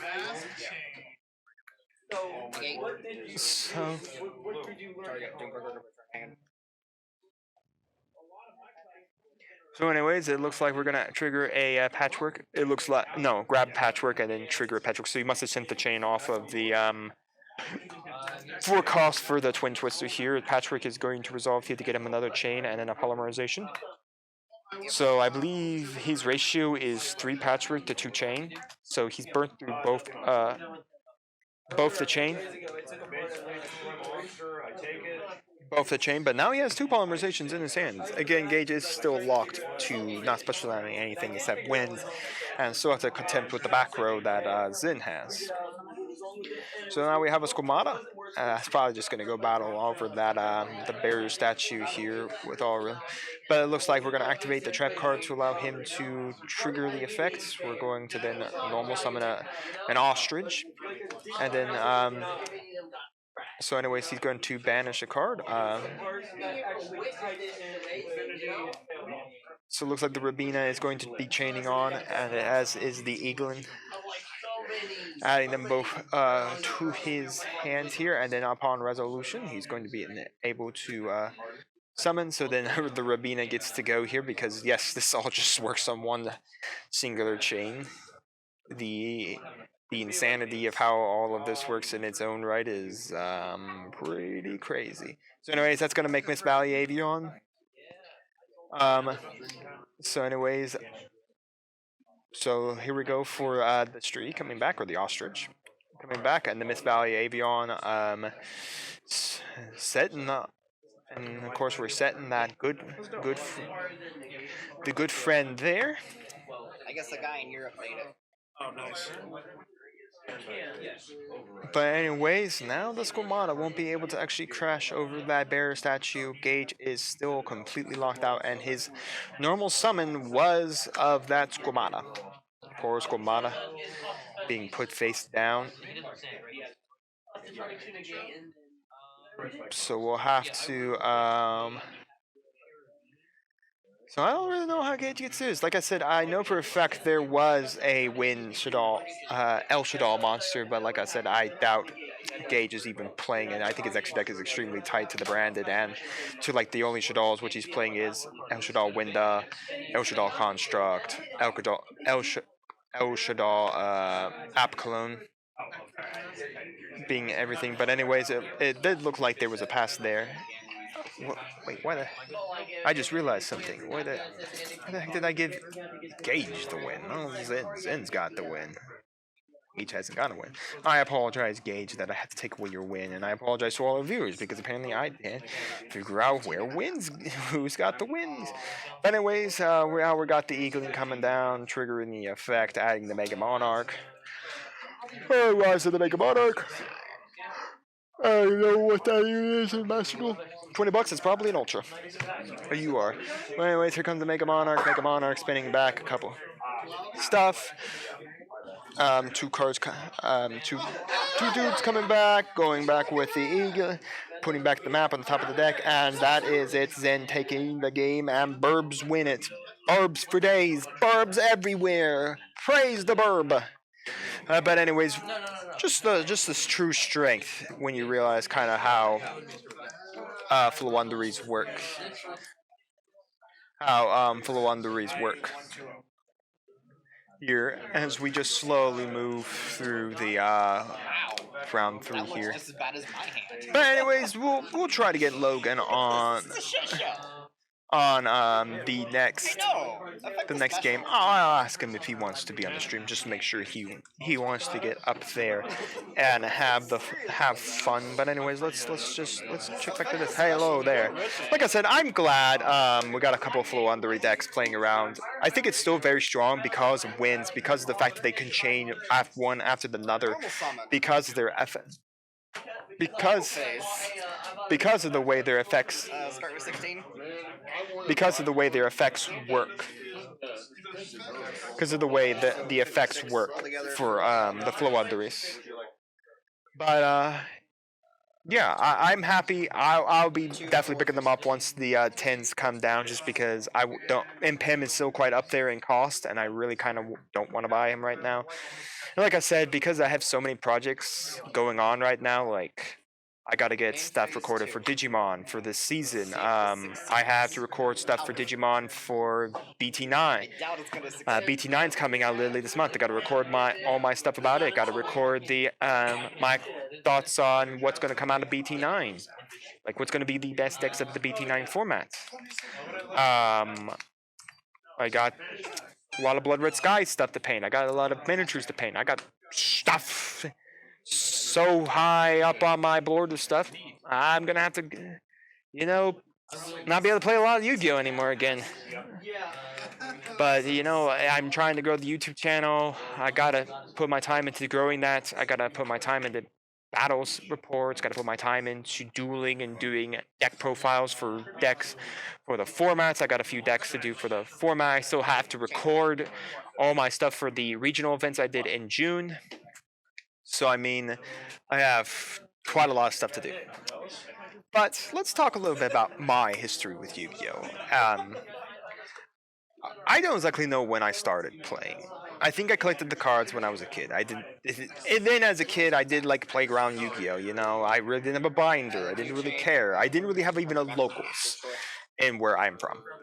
There wasn't really a locals my parents would even take me to because there really wasn't that. I mean, I remember buying packs out of Walmart, structure decks out of Walmart. I remember asking my grandmother to buy me packs and stuff from Walmart. That shows kind of how I was. So I didn't get back into the card game until college. When I went to Ball State University, when I met the Ball State University group there, that's when I got back into it. At the time, it was very hard. I think I didn't really have like a very good deck. I didn't really have a deck at all. I remember I started working.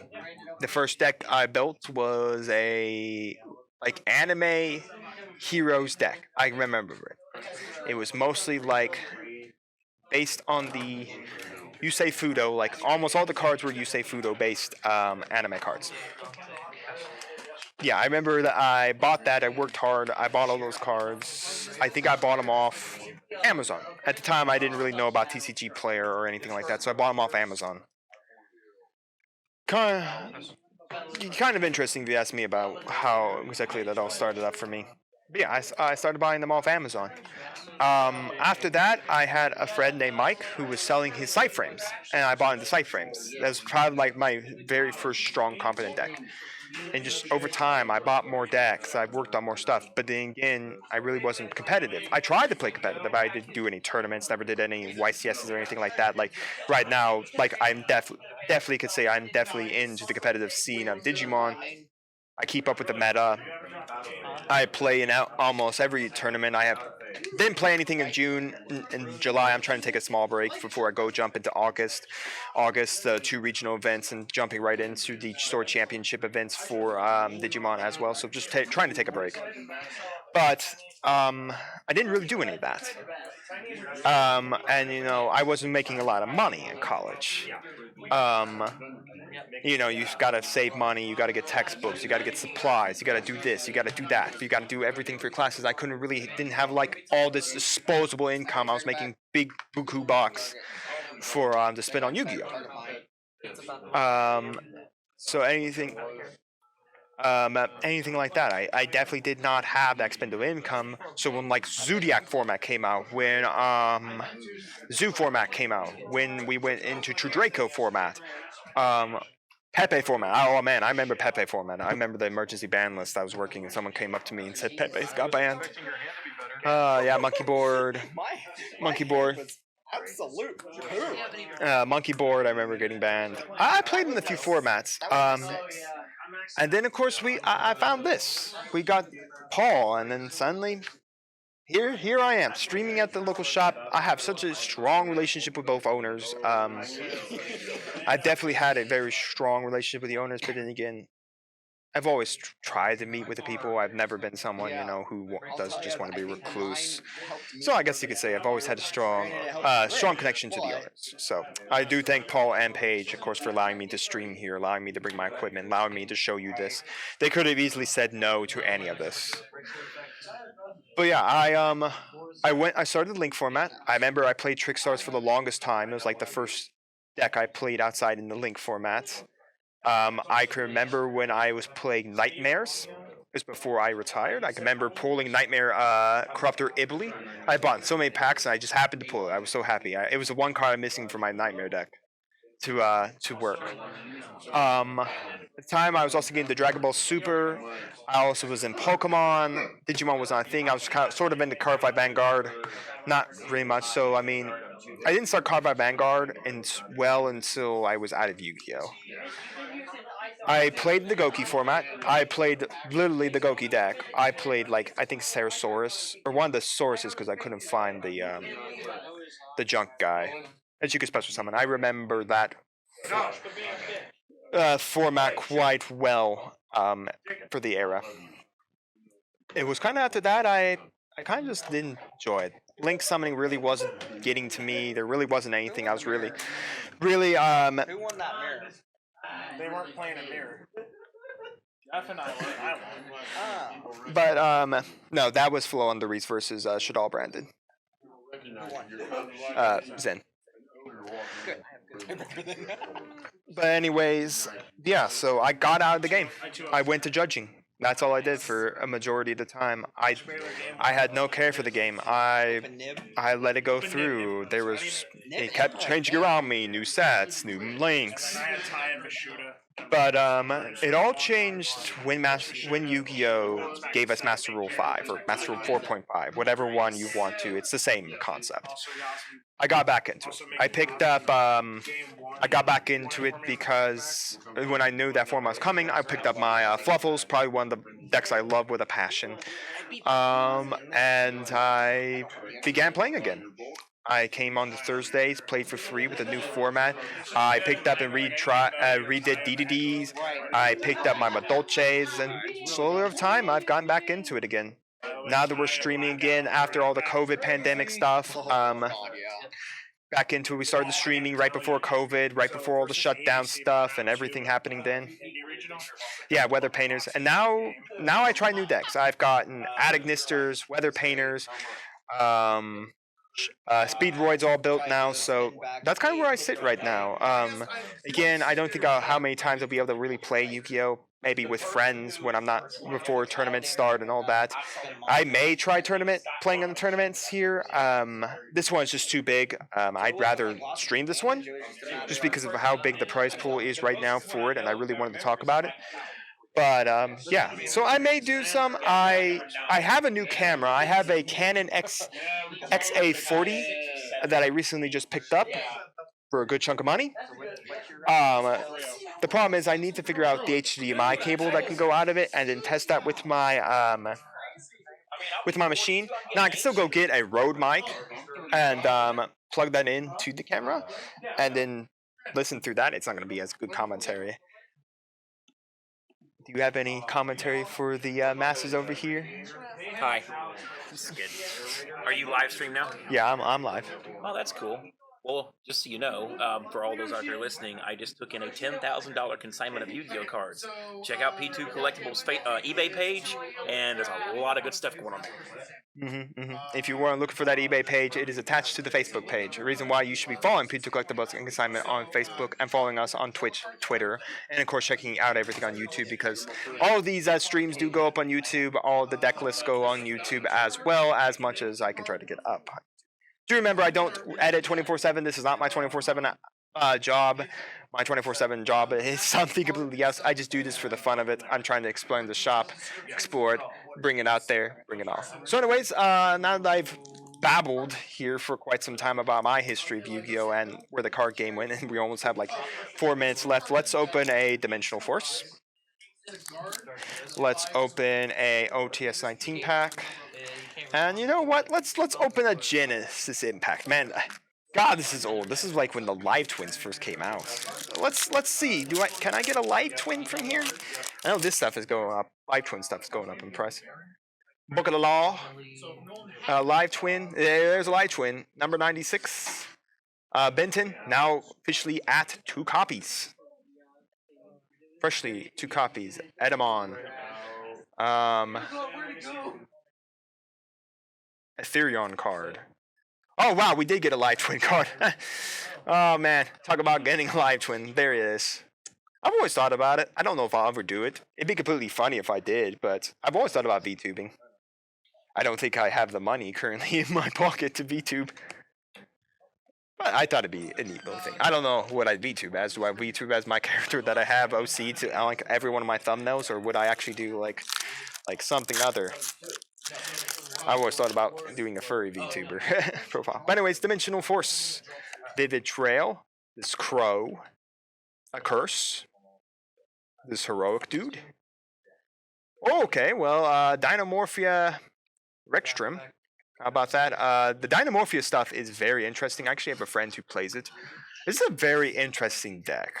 It's not really good in time, but it's a very interesting deck. A very strong deck. Anyways, to finish it out, we got this Scareclaw. I actually had a Gauge here play Scareclaw. This is a very interesting deck too.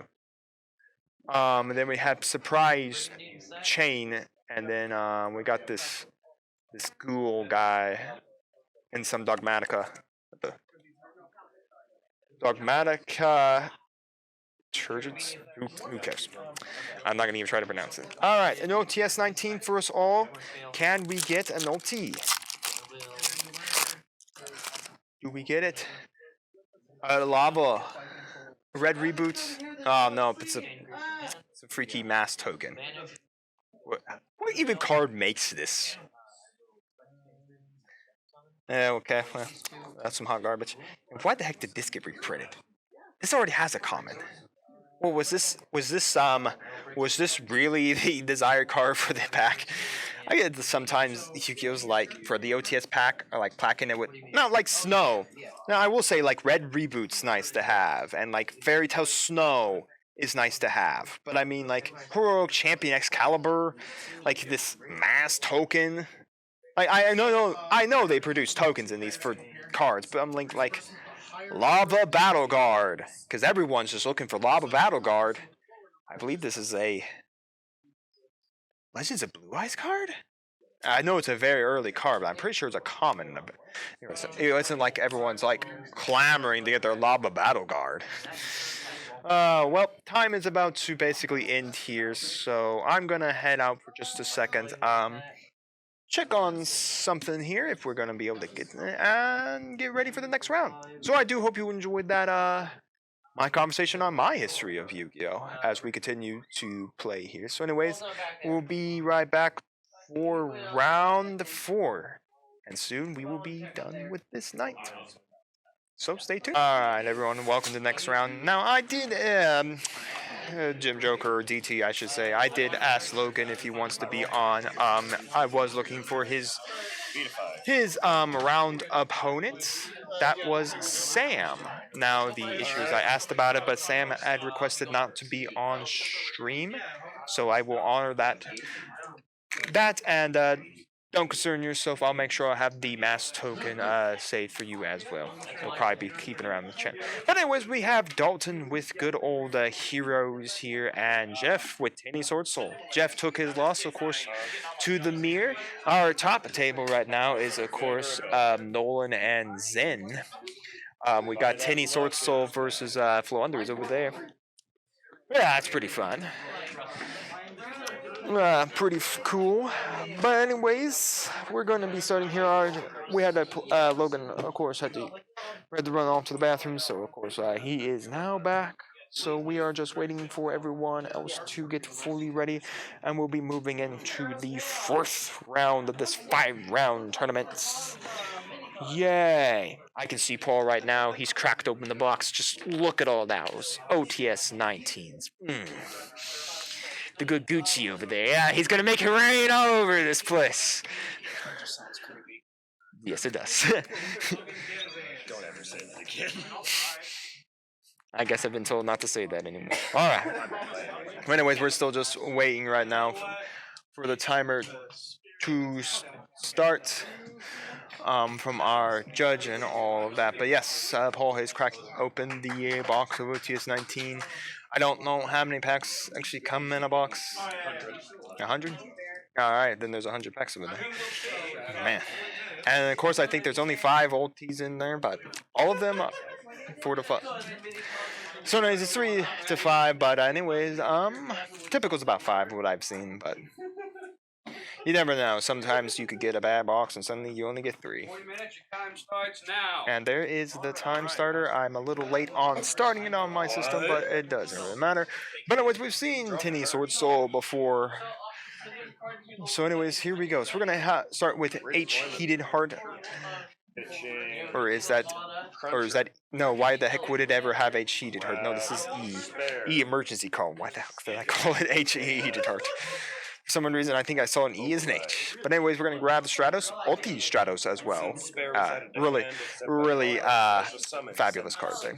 I love the ultis in all the sets. I think the older ultis look a little better than the newer ultis do sometimes now. You have to kind of turn newer ultis to kind of see their ultis. Like I have an ulti, Solemn Judgment in my Weather Painters. I didn't even know it was ulti until I actually was looking at it. But anyways, we're gonna have the Stratos get ashed, unable to, of course, search out that good hero card it needs. So we'll have to see exactly how Dalton goes from the Stratos. No, I guess it's just going to be a pass from the Stratos. Let's not have a good hand right now. So here we go. All right, Jeff. How exactly are you going to start your Tinny Sword Soul combos? My opinion, probably the better Sword Soul deck to have played a Master Duel, but I still like the Peer. The Tinnies just add probably a little bit more playability because of Vashida, Asha. So anyways, here comes Ecclesia. Of course, a staple in Sword Souls. It's weird how it can be for fusion-based decks, like for the essence of, man, I didn't know that token had that many stars, but it didn't really matter. The token just acting as a token. But anyways, the strategist coming out, pitching their Rhoda card to then bring out that. The Baron's coming down. Dalton's going to get burned for 1200 by the effect of the strategist. Ecclesia is triggering here to go, of course, probably, I don't know, would he want to go Moyi here? If he doesn't have a, I guess he does, I guess he has a Tinny. I'm going to be so happy when this card actually gets a freaking reprint and that little side set they're doing. So another Moyi in the hand.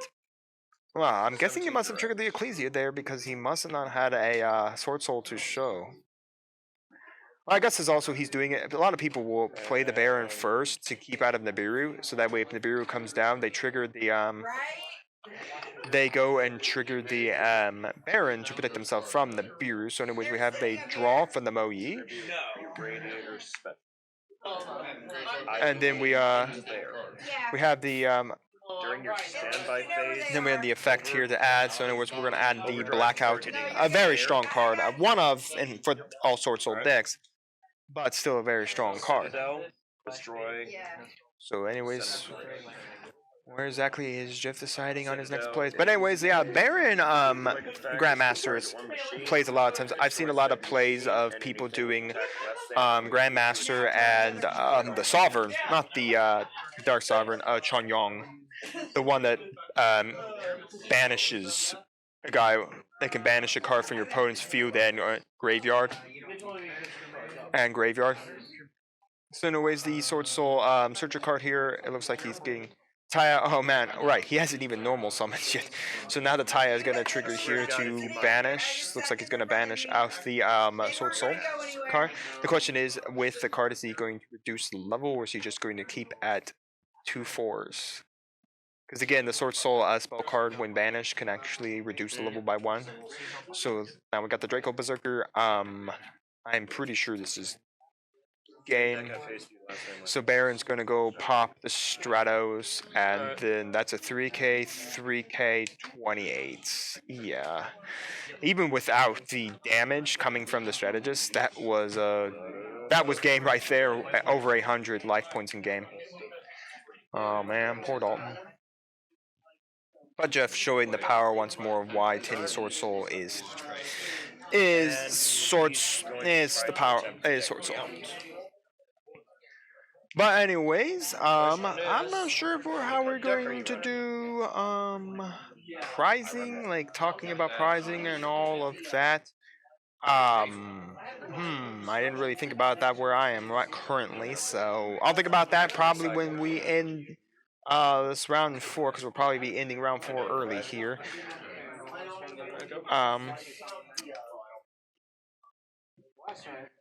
So yeah, so we'll have to see where this is. We got, of course, our shuffling, and looks like I don't think either player considered a side, so neither player went through sides. So let's see. Well, Dalton does get to, of course, the choice here. Where exactly he's gonna go for?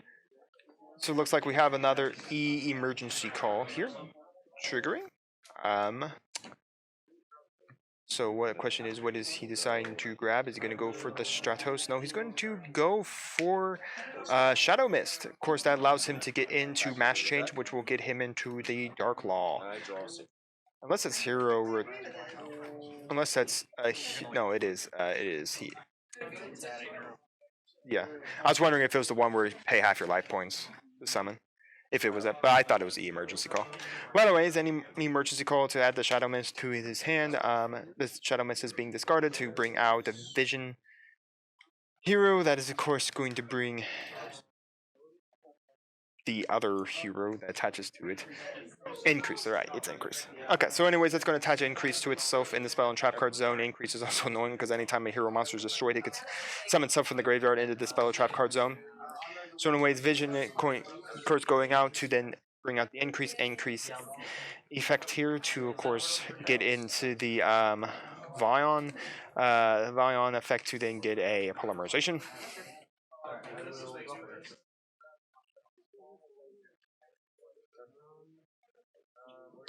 So anyways, that's going to send the one Destiny hero that basically can cycle back Malicious, as far as I've ever seen it used for.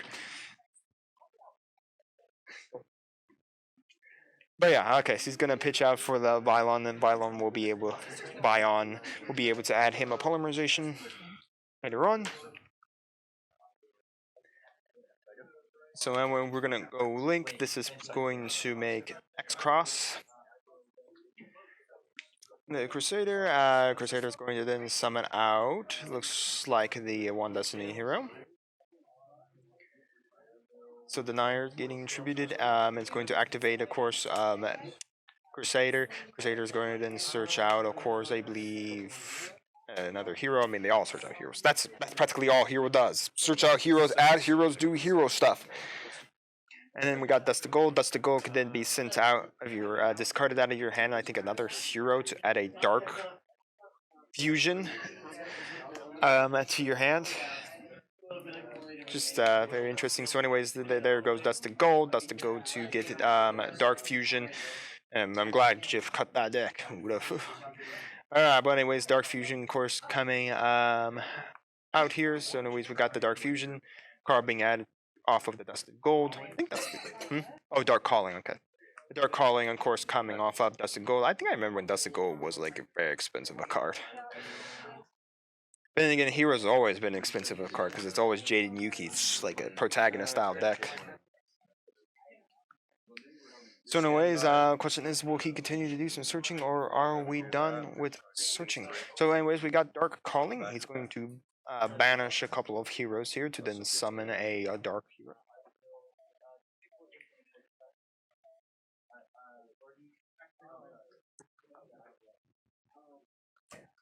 We got Malicious Bane appearing there. We got a set, and that is it.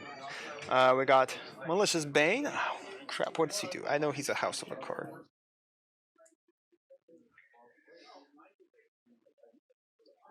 I think he's an evil hero too. I'll look him up here. I didn't think so. So anyways, we have Crusader, and then one's face down on the Mr. Malicious Bane as well.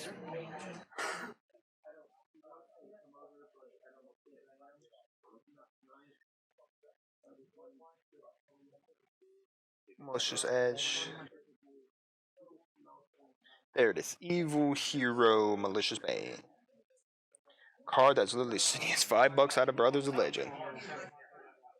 Must be for someone with Dark Fusion. Cannot be destroyed by battle or card effects during your main phase. You can destroy all monsters your opponent controls with attack less than or equal to this card. Also, this card gains 200 much this way. Also, you cannot declare an attack for the rest of the turn except with hero monsters, which the whole deck is hero based. Anyways, we had, I believe, a Vishida going into the Tinny of the Monk.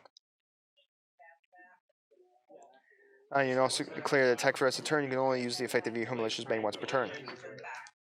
So it cannot be destroyed by battle or by card effects. Doesn't mean that Vishida can't spin it back to the extra deck. Because that's just the power of Vishida. So anyways, now we're going to trigger the effect. Now we're going to go into chaining that to go into Mass Change. with the Crusader. But anyways, the little tinning card there, of course, being able to send a tinning monster to the graveyard. And then if he has a non-effect monster on the field, he can then add it to his hand. But anyways, it's going to just all get banished here. Because, well, you know, Dark Law. Because Dark Law is a thing. But anyways, Dark Law is still very much a strong card, being that everything is banished when it leaves the field. And also the aspect is that if a card is added to Jeff's hand, besides by drawing it in the draw phase, Dark Law can trigger to then rip a card out of Jeff's hand, and said card will get banished. So here comes normal summoning of Ecclesia. Or, I guess, yeah, he could normal summon it. He doesn't have to special summon it. No, he can't special summon Ecclesia. So Ash, and that's going to get hit by a Call by the Grave. Slap down that Call by the Grave real quick to stop that Ash Blossom. But anyways, here we go for Ecclesia, triggering its effect again. The Moyi's got to be the only target he's got to go for, about to say. But yeah, the Ecclesia was on normal summon. I just realized Ecclesia can only special summon itself if your opponent controls more monsters than you do, and they both controlled one at the time. One. Moyi is going to trigger to show off the Tinny, the Sword Soul card. We're going to go for an add here. Summon out. Add, and then we're going to summon out. This will actually trigger the Dark Law effect here. Well, there's the Draco. Question whether or not now you actually want to trigger the Dark Law on the Draco. 3k of the 24. The Tinny Draco will actually gain the buff here. But it can't attack again. It can only attack monsters with that buff. So, yeah. The Monk. Did you discard? So here we go for the Monk. 600, of course, was dealt. The Tinny is now up to 5,400 now because it claimed the buff. And in the battle phase, Heavenly Dragon Circle, you tribute a Tinny monster, and then you can special summon a worm from deck, or I believe his graveyard. But anyways, we can then go from there. That's probably gonna be able to go into Taya. Can't go into the strategist because the strategist wouldn't be able to go. It's only 1200, so it's not very strong. But anyways, Asha is very strong. That is 2500.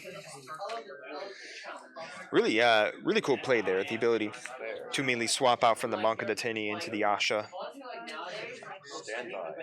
And of course, we know Jeff's last card is, of course, the Sword Soul Searcher card. Now, he could, in theory, go into another Monk of the Tinny. Looks like he's going to do that, and then trigger the Asha, so that it can go into a Vashida, and then put a Vashida in the graveyard. But I don't think he wants to do that. It could go into the Shaman of the Tinny, but the Shaman of the Tinny is not a non-effect monster, so Vashida could not trigger next turn in the grave.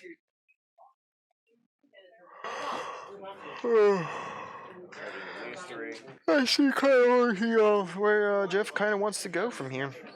A lot of stuff did get banished up. I mean, Dark Law was a nuisance, but yeah, I think it would have been more of a nuisance if, for a fact, so the emergence is coming down. They're Rhoda for the Soul deck.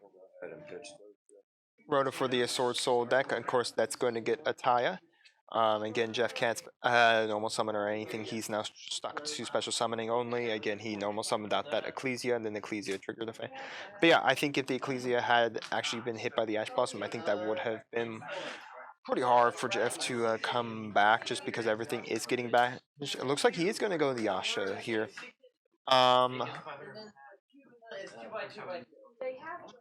What is he decide? Yeah, I saw. I'm just wondering what. Okay, so he's going to go with the Barbarian, the Tinny that can basically banish itself in the graveyard to add a banished worm monster back to your hand. You're digging us out of the mine, brother.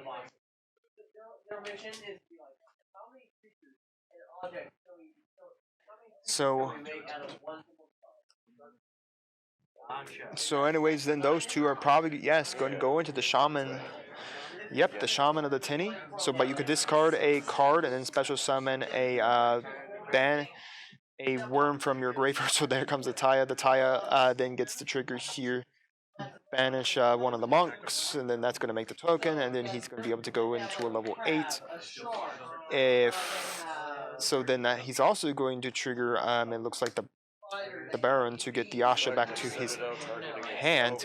Oh, is he going to go in? Okay, I see where he's doing. He's going to go into the strategist. No, the Grandmaster. Grandmaster is then going to get him into the strategist. If I'm seeing this correct. And then that's going to basically end on probably a Baron? Alright.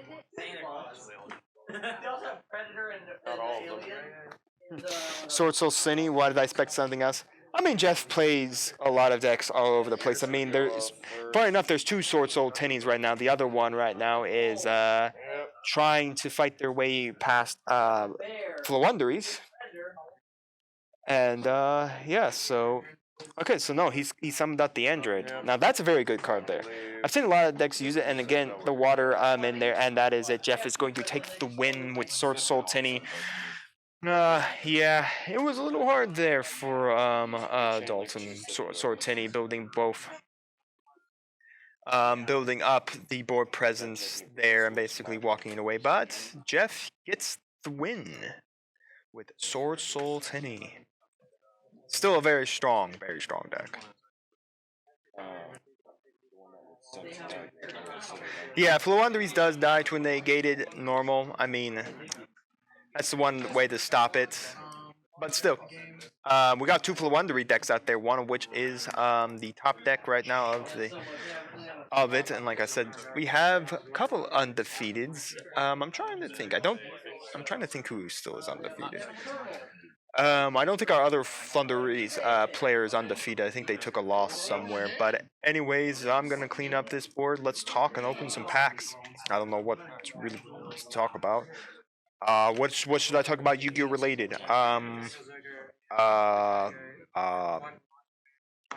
It's expensive. So, you know, I have my gripes with Yu-Gi-Oh. I still do. I find it's not a card game for a lot of people to get into. I find it's a card game with a lot of complicated rules.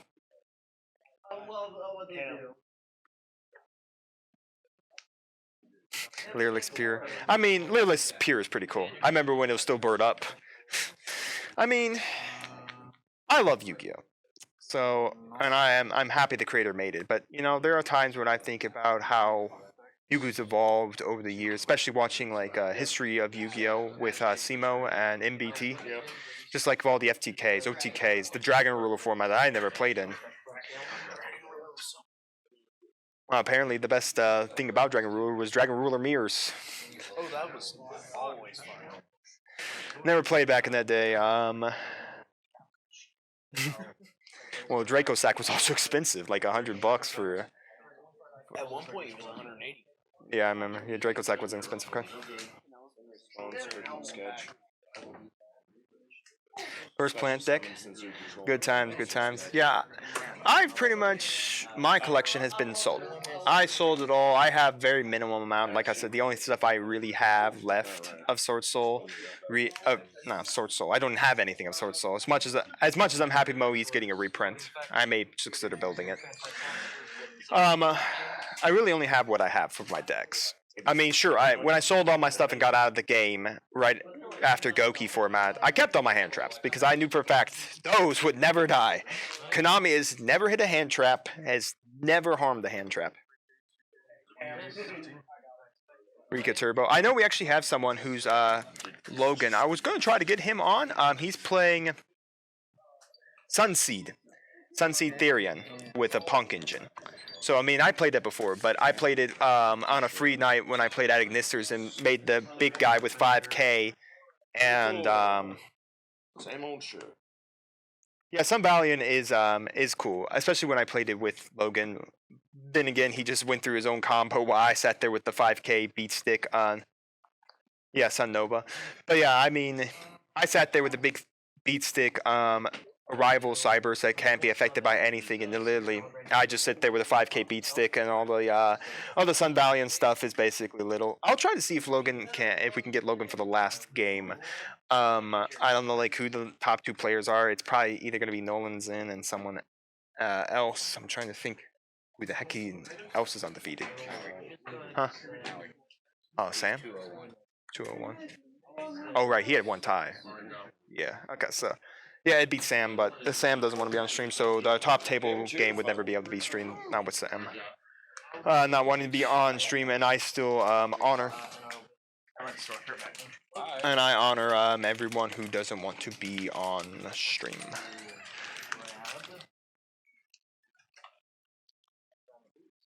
Yeah, Lynx.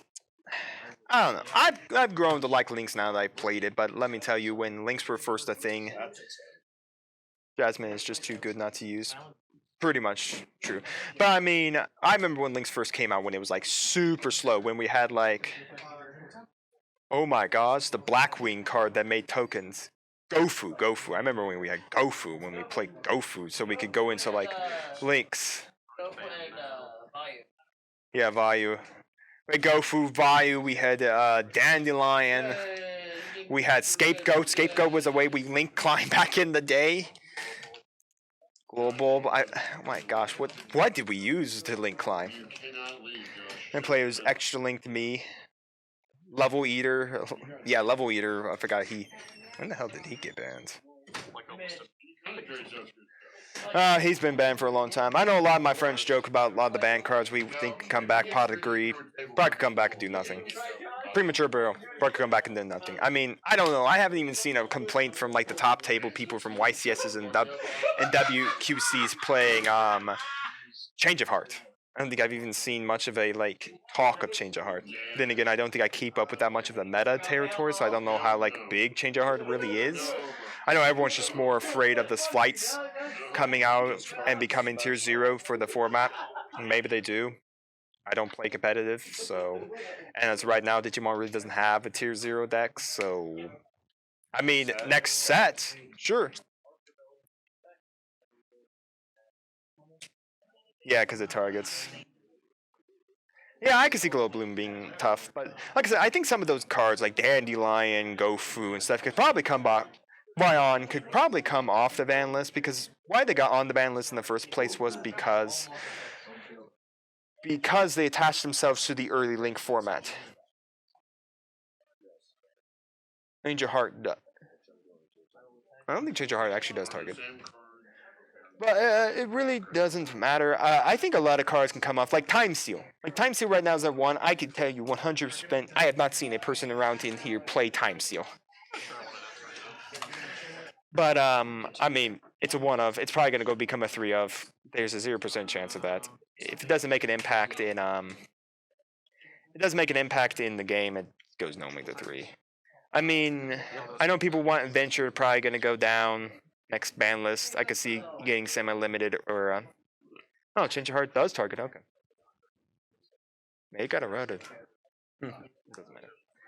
But yeah, I guess with Change of Heart actually targeting and the amount of cards that cannot be targeted. Oh, so the new reprint is target. Okay, so yeah, there we go. I knew sooner or later they weren't going to bring Change of Heart and not errata it to target. I mean, like, you can just errata Pot of the Greed to be a hard once per turn card. There you go. Make it 3. Congratulations. Congratulations, you can make it a hard once per turn. I mean, they did that with Night Assailant. He's got like a hard once per turn effect, and I think you can't target Night Assailant. So you can't do the loop that back in the day you could. So yeah.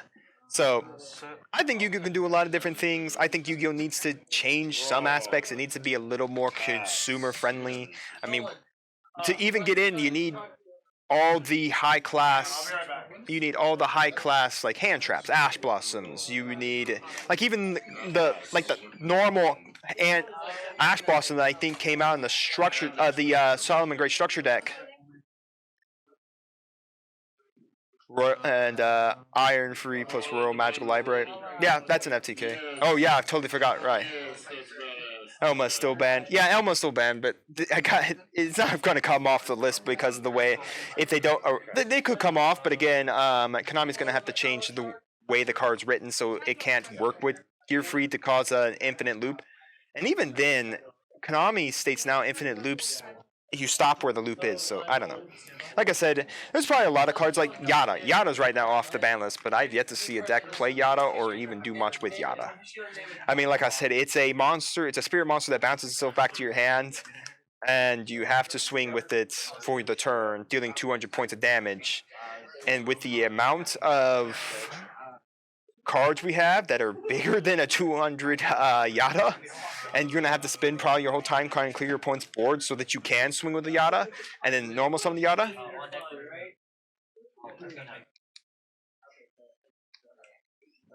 Does in fact change the board. Yeah, I can see it. But yeah, I think Yu-Gi-Oh has always. I think Yu-Gi-Oh is pretty great when you look down to like the people who analyze it, build the decks, build FTKs, OTKs, try to break everything in the game, and then force Konami to realize, oops, and then have to get banned that card like Gumblar coming in, like how Pepe immediately had to get emergency ban list. Ancient Fairy Dragon. Just evenly matched. I mean, yeah, you can get evenly matched. My Shino Mr. Penguin rocks. My Shino Bird Yada Lock just hasn't seen enough tables to be known. Oh well, hey, if rematch is another fun one to. But yeah, oh well, that's a. Yeah, I can see the Shino Birds with Yada Lock. But I'm waiting for the day someone in here comes with Yada Lock and locks someone with the Yada. Don't put that evil into existence. Well, you gonna do it over here, Jesus? You gonna bring Yada? Try to Yada lock us? God, that's gross. Someone put in the chat about Shino Bird Yada lock. Yeah, that is a thing. Just haven't seen enough, they say. What I feel like there was DT. No, that wasn't DT. That was I feel like DT would do it. I can see DT doing it, yeah. But yeah, I haven't seen enough of it. Still waiting on Numeron with Memories of Hope. Now, funny enough, I have thought about picking up Numerons just because of how weird the Numerons are. Because their field spell, because of the way their field spell works, it was much like Anaconda. You can't ash it because of the nature of the cost. So it can still bring out the dudes and win in one giant swing. I mean, you take the damage off the Numerons while they swing in. I mean, I've seen Numeron players just start their first turn and they'll just make an Appaloosa before and they'll sit on that. I've seen them make the train. I've seen them make the big Link 4 Megalith train, the one that can be only affected by XYZ monsters. Yeah, I've seen that before. So yeah, in my opinion, I think Yu-Gi-Oh is still very great. I think it needs to be a little more consumer friendly, especially with all the hand traps that you now need to even play in the game. Ash Blossom, evenly matched. I think it's still $30 a copy, up there, around there. Infinite Impermanence is still up there in price. I think Droll is pretty down, but I don't know how many decks are playing Droll. Beck Baylor, Ghost Ogre. Now you need Forbidden Droplets. You need all of these cards. Sure, you can go to like a locals and play. Oh, when Altergeist? Yes, I remember Altergeist format too. Draw a Lockbird. Yeah, I remember when Altergeist. I played when Altergeist was still a thing. I remember it quite well playing Altergeist. I think I built Altergeist, but I built it without Infinite Impermanence because Infinite Impermanence was expensive at the time when I built it. But yeah, I remember Altergeist. That was a fun deck. It was a trap-heavy deck. Now it's just Eldritch. And then I remember I think they put Multi-Faker down to 1, and now Multi-Faker's off the list again. You don't really see Altergeist playing around. I think Eldritch now is just a little better with the way Eldritch works. Conakuri. I never played back when Conakuri was a thing. I've seen him before a Master Duel, but I never played with like... I've seen him on also History of Yu-Gi-Oh! When they were played. I never really played Conakuri back in my day. What was another deck? Oh, I remember the Nightmares were full power, right? Goblin was a thing. That was still Goki format still. I can still remember that. Oh man, Nightmare Goblin is never going to come off the list.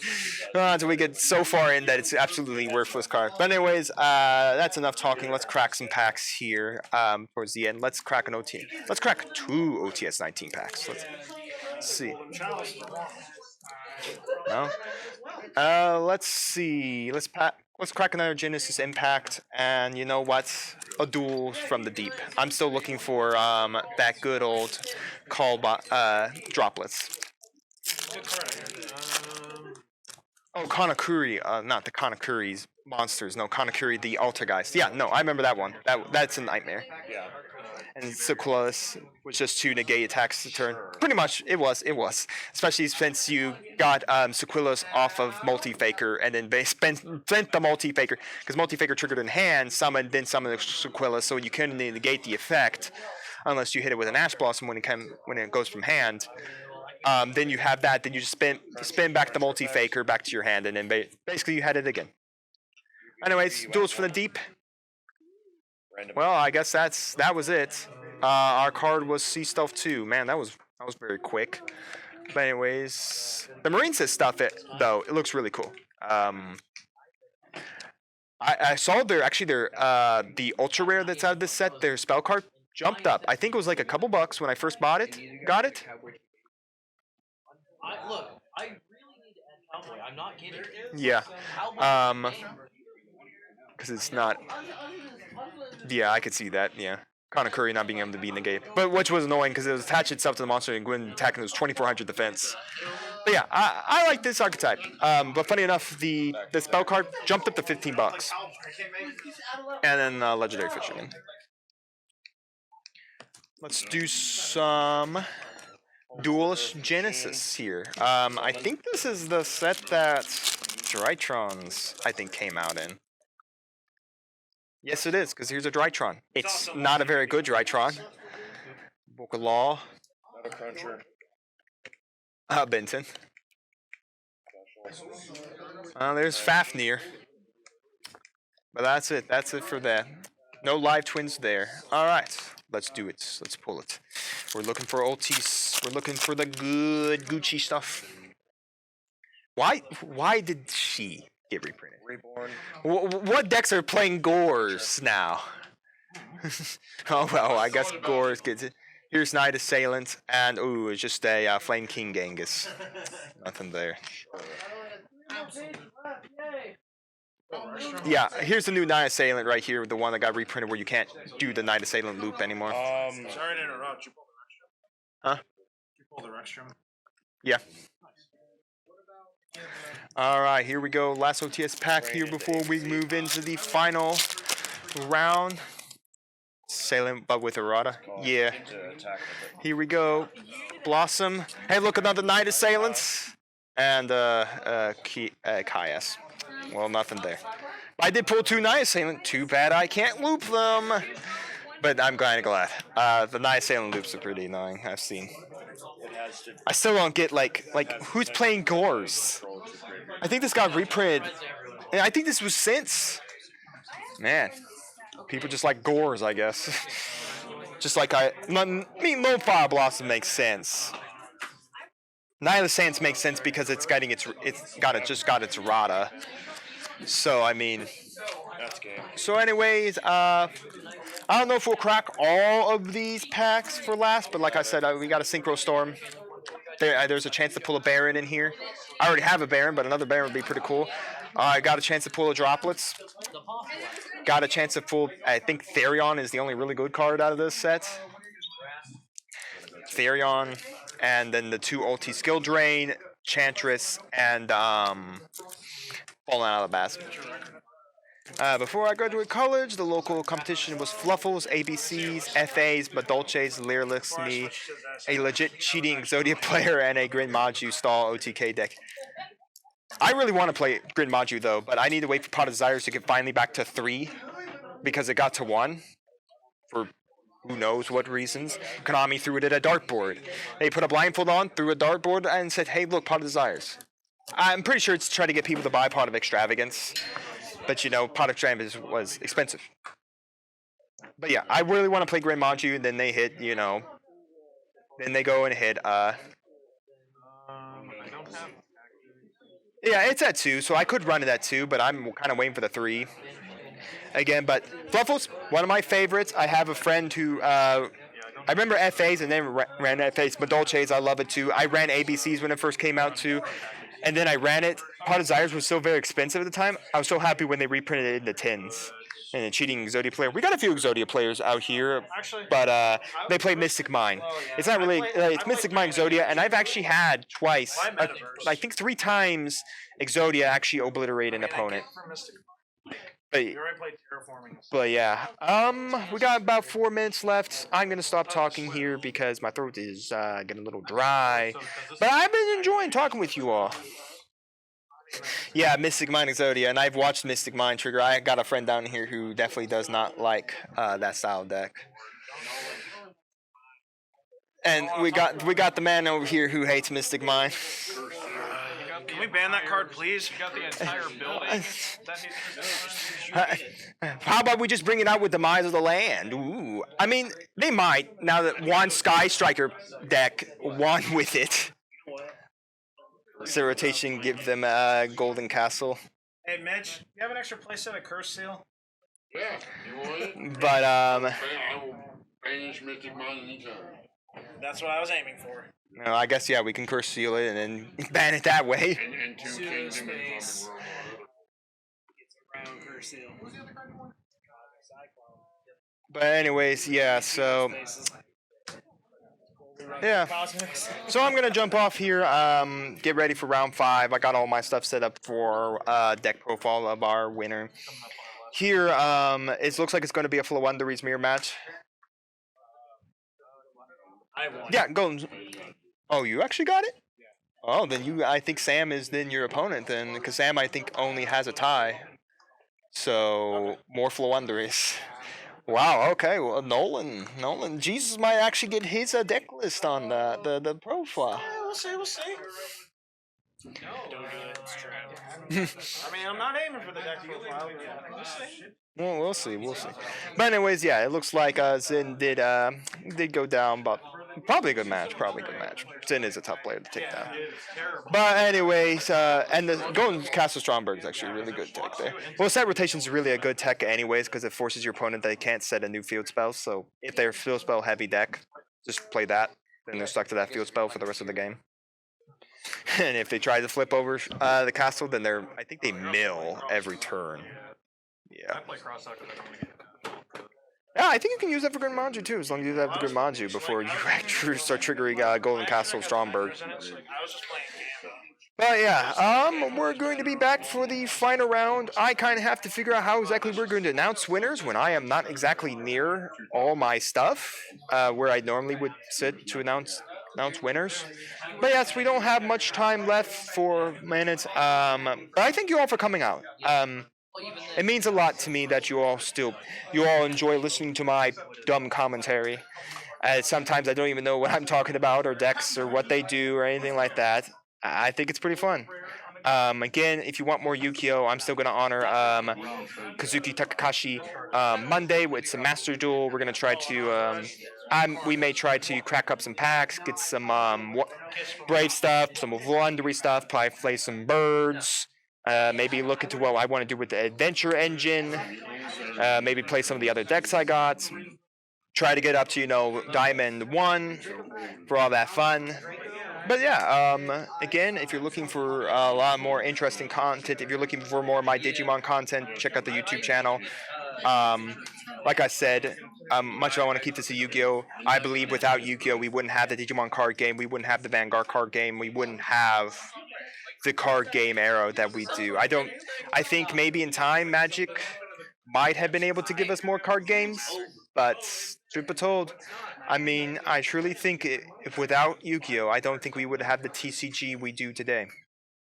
So, with that, we will be back here real soon with the final round of the night. All right, everyone, here is our last day. I apologize, DT. I couldn't get Logan on. He played Sam, which didn't want to be on stream, and he's playing Mitch, and Mitch never wants to be on stream.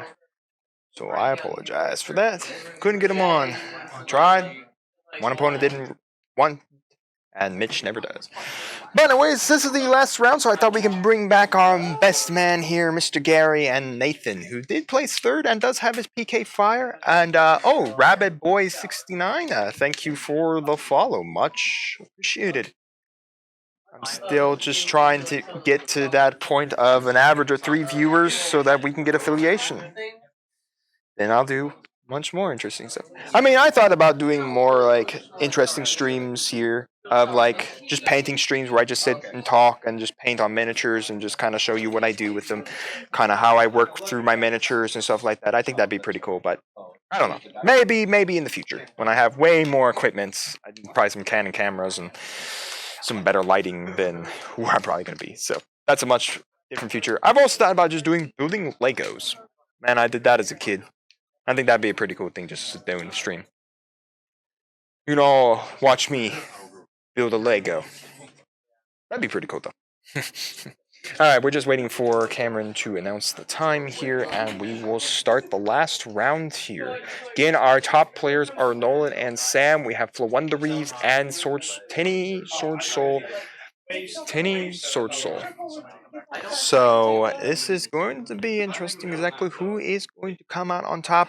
Who will claim the crown of victory? Who will claim a box of OTS 19?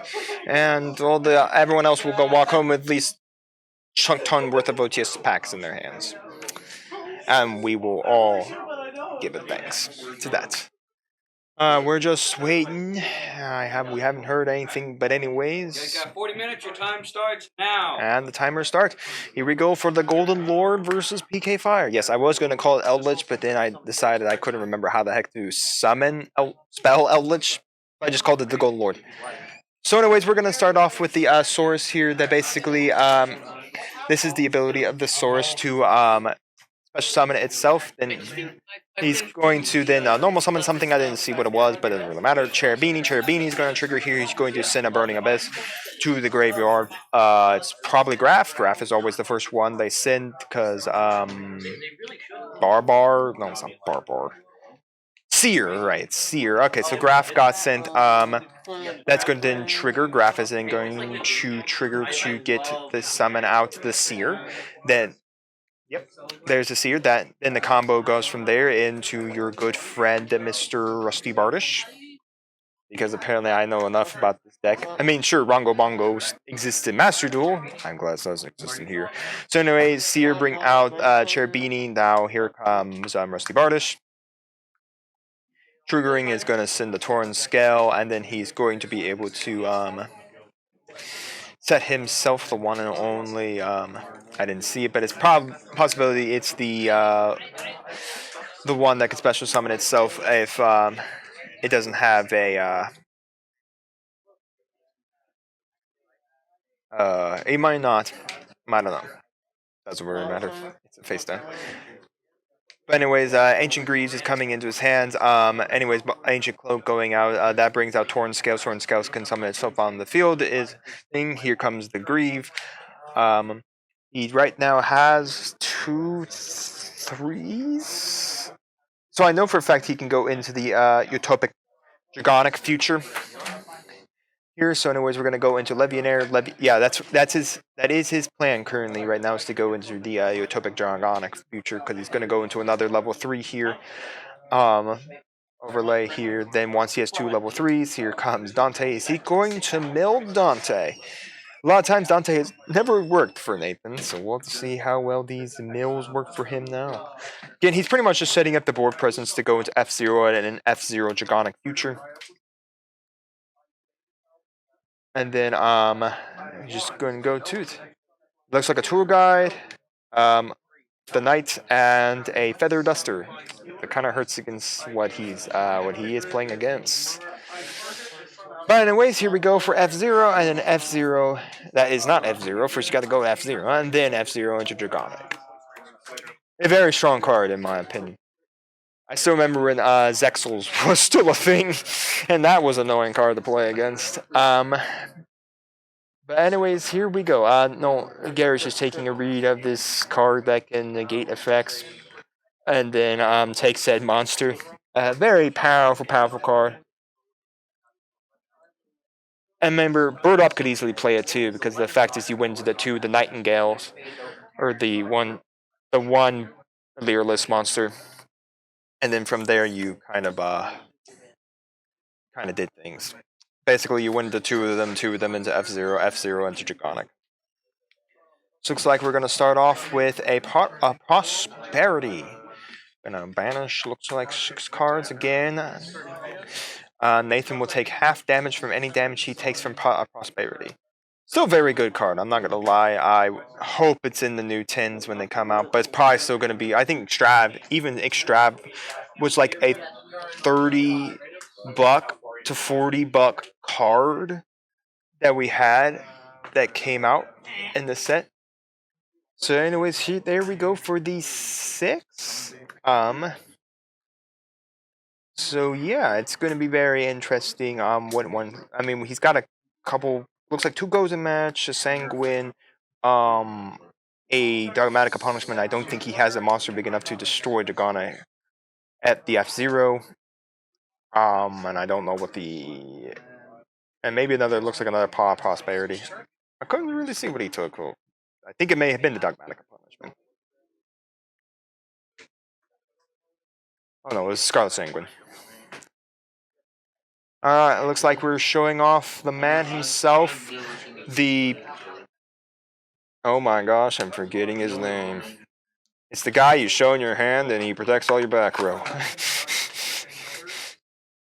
The Heavenly Lord? Yeah, the Heavenly Lord. And the Heavenly Lord is so heavenly bright, he's blinded by that glare. Again, the second you flip up a back row, he can summon himself and then set a card face down on the field. So here we go for Eldritch coming on down, triggering off the Sanguine. Now the question is, will he trigger the Heavenly Lord here, or does he want to continue to protect his back row?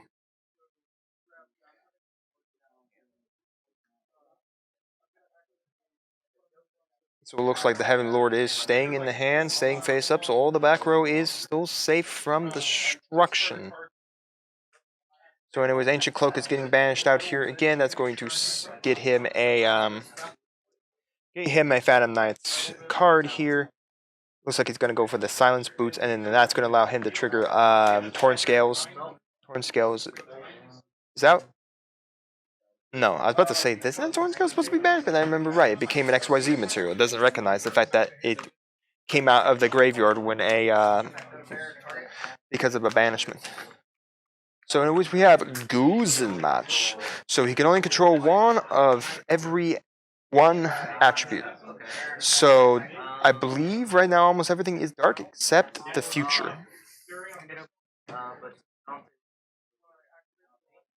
And then Dante did get sent to the graveyard as material, so that he's going to add the Seer there. So anyways, I mean, it's not really a hard thing for Nathan to really control dark typing here. So anyways, it looks like Chirpini is good to go.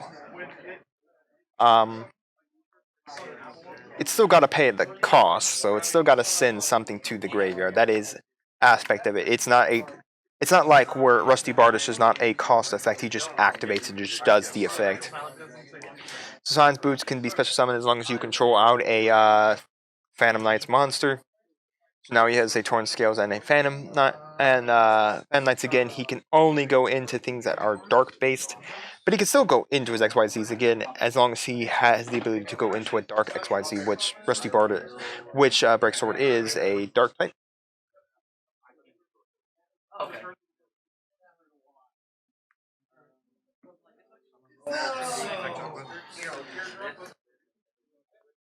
We're going to make the Queen herself. So it looks like we may be deciding something. Oh, yeah, she's my bad. So there was information, but it looks like they caught it. I didn't catch it, but Underworld Goddess actually is a light. She's a light? Yeah, I would have swore she was dark. I would have swore that she was a dark.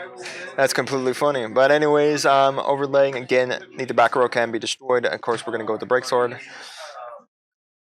Then man, Gary keeps looking at this one Pacific. Question is, what does Gary have for the Breaksword? Because otherwise, Breaksword's gonna go trigger here. Breaksword's gonna activate his effect. He's going to probably pop Golden Lord and himself. That then triggers the 2 to come back. That then turns into level 4. They then go into the Crusader, the Knight, and then that ranks itself up into Dark Requiem XYZ.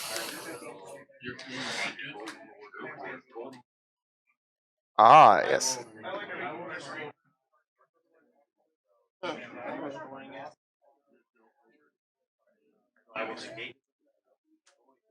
So it looks like Golden Land Forever is triggering here. It is a counter trap, so it cannot actually. So then looks like the Heavenly Lord is going to come down, and then he's going to be able to set a Spell Trap card directly from his deck. But then on next time phase, it must get banished if he did not use it. A lot of times I have sometimes I have used it. Now the back row is again susceptible to being attacked, or actually it just protects set stuff. So that Gozen match actually was very much killable 1,000 times over. So anyways, the Sanguine is now being set here. The greatest issue still is that Break Sword can still trigger its effect and still go for yeah, here comes the Break Sword. Well, one of those cards can't even be triggered this turn, there.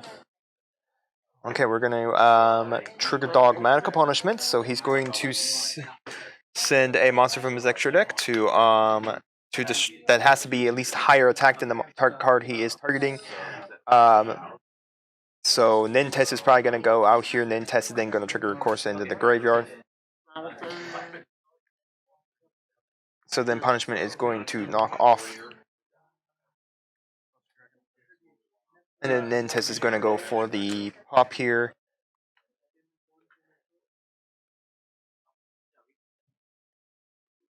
So we're going to have to kind of...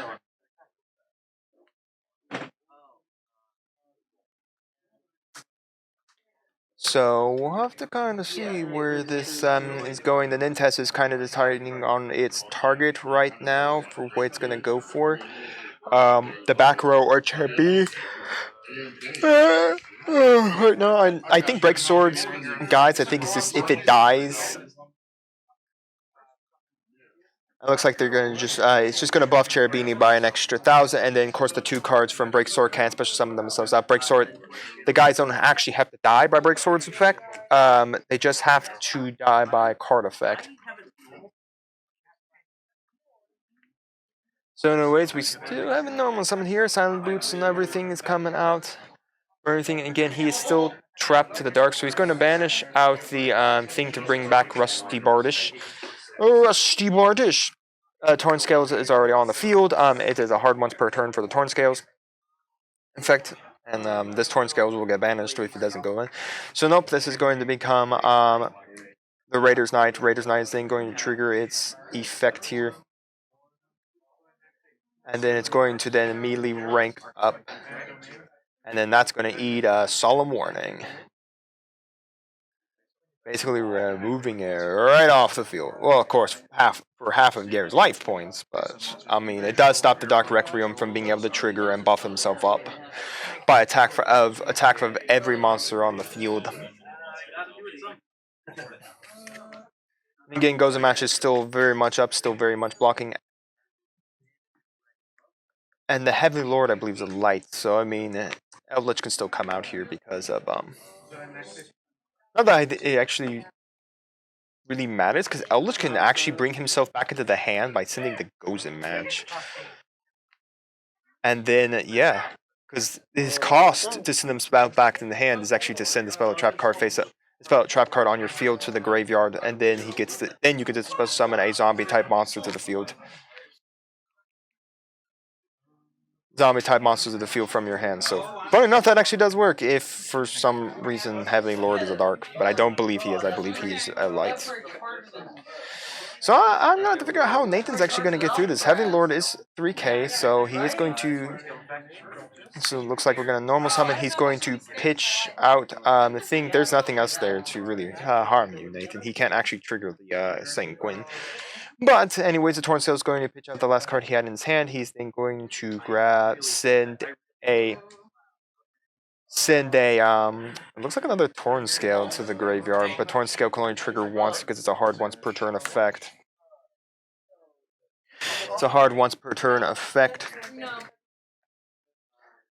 So we're gonna have to figure out where exactly this all goes for everything. So anyways, we're gonna draw. We're then going to decide to bring out the Eldritch.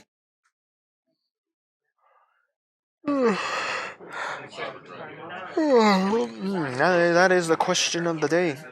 So it looks like he's going to banish the Sanguine so he can set one of the a Golden Land card to the field, whether it be Conquistador or be Haquero.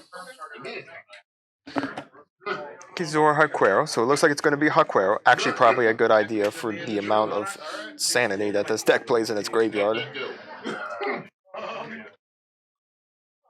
So it looks like he's going to use the Golden Lord, and he's going to send the Haquero to summon it. It's going to be 3,500, so they're both lights.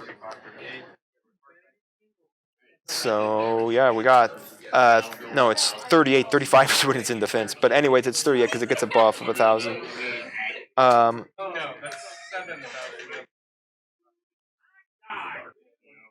And then K.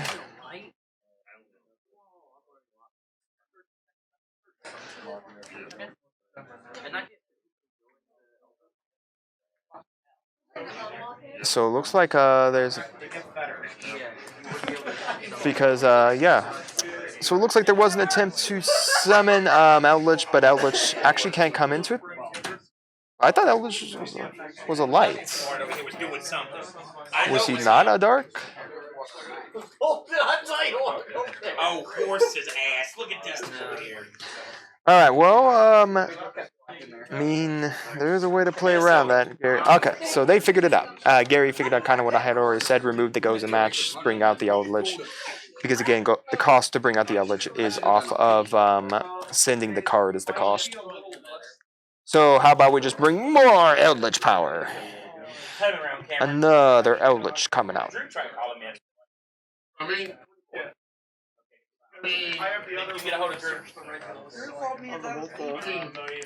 So anyways, now we have a 28, a 38, and a 3K beat stick all over the field that Haquero set on the field. He could go into like Super Dreadnought, the Rail Cannon one. Why not?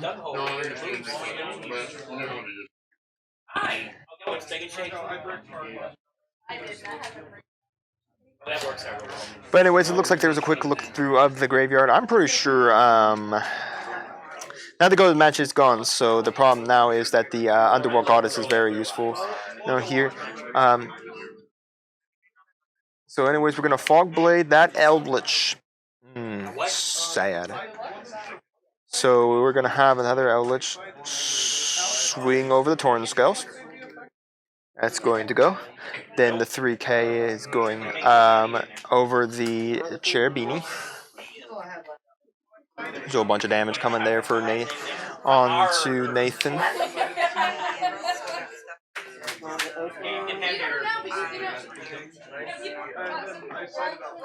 So we'll have to kind of see now.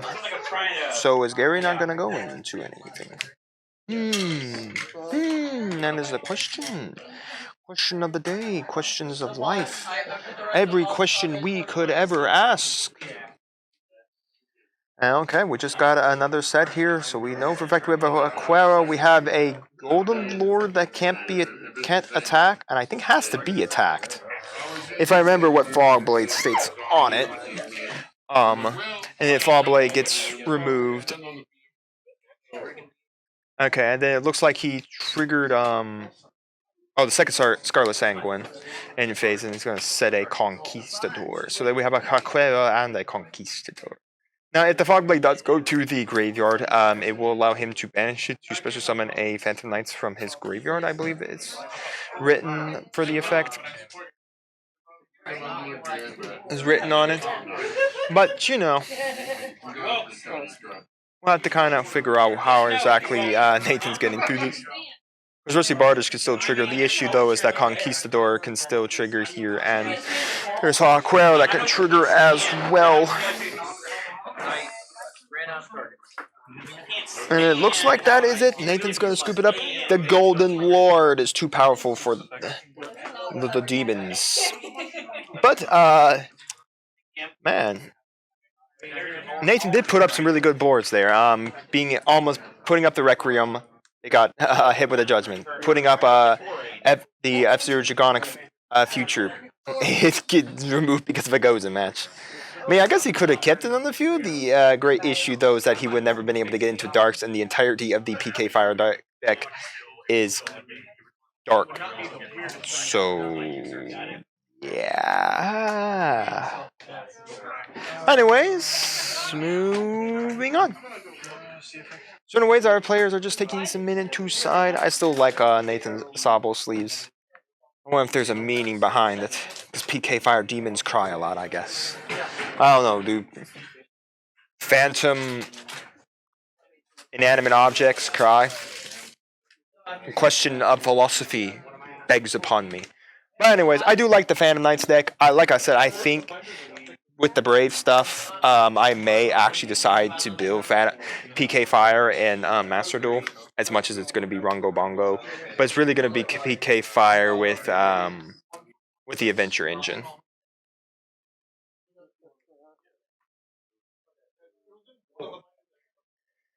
Alright, well, anyways, we're just waiting kind of here to see what Gary's going to sigh out as we're waiting for the last of our duels here to finish up. We'll figure out something to announce our winners. I think that's a much needed thing to do. Now, how exactly we announce all the winners is beyond me. Kind of beyond me. I'm gonna have to figure that out. Exactly where I don't know if Paul wants to do it this time or if he wants me to continue doing it. I don't know. We'll figure it out once we get through this duel. Once we get through this duel and everything. Both these players almost spent the whole 20 minutes doing it. But like I said, who knows? Maybe they'll end really quick here. Probably not. This is 𝐓𝐷𝐄𝐋 has never been a fast deck. It's a deck of setup. Okay, so there we go for a hand. Who did Nathan decide to go first? Oh, ew, that is not a PK Fire build. That is it's a honest, not a T set, but T set. But anyways, we got the Golden Land coming down here now. It looks like Gary's gonna pay that 800 so that he can get a Golden Land card or an 𝐿 to his hand. Still a really cool card. I do actually like a lot of the all the 𝐿 stuff. But it's weird, like Master Duel plays 3 of the Golden Lord, but everyone over in TCG only plays 2 of them, which I think is a better ratio. So the thing is, we're going to trigger the Golden Lord here. It's going to send out that Conquistador. He's going to send that guy to the graveyard.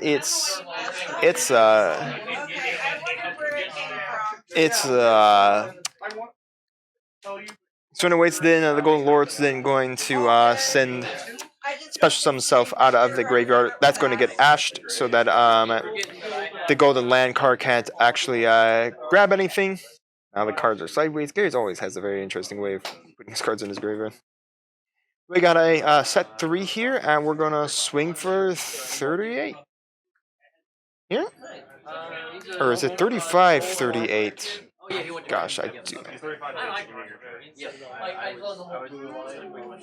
So anyways, the cloak is now in the graveyard, which does mean that we'll give Nathan a chance to banish it to trigger it. The Conquistador is going to go out to allow for a Sanguine to be set, or it looks like he's going to go the Black Sanguine, or no, Black Elixir. The Black Gold Elixir, whatever elixir, something elixirs. So anyways, we're going to... that is a way to remove the entirety of the board. That is going to be removal of the board, but it looks like he's at least going to activate a Scarlet Sanguine to at least get him another 𝐿 to put a 28 booty upon the field of Golden Might. And the rest will go to the graveyard.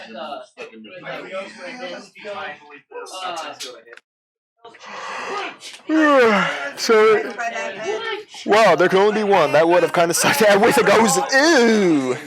Actually, that's actually a disgusting combo to put together. So, anyways, it looks like we're sitting at Torn Scales with a Foolish Burial. So now the Torn Scales can trigger, especially now that we have the cloak. So now the cloak, he got the Silent Boots there off of the cloak, so he's going to be able to go into the Silent Boots here. He's going to start the Cherubini combo.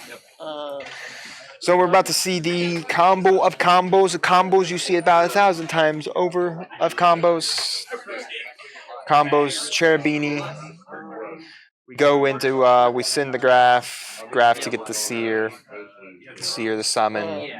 Go to Rusty Bardish. Go to Rusty Bardish to continue the combo line. Go into Draco. Go through all of that fun. Yeah. So anyways, now we're going to trigger Graph to get the Seer. Seer is going to then summon to the field. Like I said, it's going to go to Rusty Bardish. Folks, why do I even say it? You've seen the combo before. You've seen it every time Nathan's played the deck. The combo doesn't change. But it's still a very strong combo. Nonetheless, I mean, Rusty Bardish is still a hell of a card to deal with. Nonetheless. But anyways, here we go. We're triggering, sending Sand, Greaves.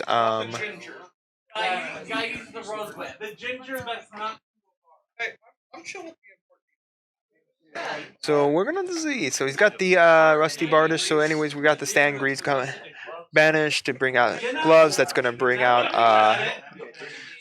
so that then he's going to trigger the trap card here to special summon itself. I think he's just probably going to go into the Requiem here. That is my guess. So yeah, he's going to go to Raiders Knight. Raiders Knight is going to trigger here. That definitely is, yeah, he's going into the Requiem. So anyways, here we go for the Rebellion. The Rebellion's going to then trigger. It's going to gain attack to all attack currently on the field. So it's going to be like buffed up, like a really buffed up dude. If it's original, it's only going to get a buff of 25 from the other Eldritch. If it's not original, it's getting the 35k buff. So I mean, this is a beat stick and a half of a beat stick. So anyways, Silent Boots is getting Ragged Gloves is getting banished. It's going to send the Fog Blade, and then the Fog Blade is probably going to get banished to special summon a Phantom Knights if there was a purpose to summon a Phantom Knights. I'm not exactly sure. I guess he can go into if he wanted to. Because Dark Requiem doesn't need the monsters to stay on the field to keep the attack buff. Dark Requiem just gets it on the summon and keeps it. It just recognizes the monsters that were already on the field when it went to activate the effect. The attack of the monsters that were on the field when it went to activate its effect. So even if said monster would be to be removed, it'd still get it.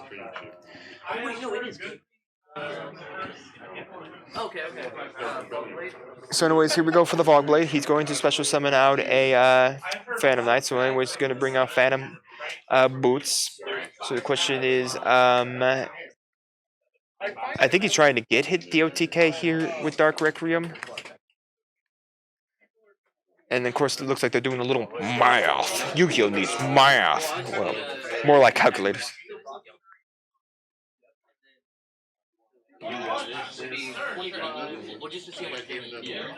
So it looks like they're kind of calculating it in their head, or they're kind of calculating it together. They're just kind of being friendly with each other about how exactly if it would end here for with Dark Requiem.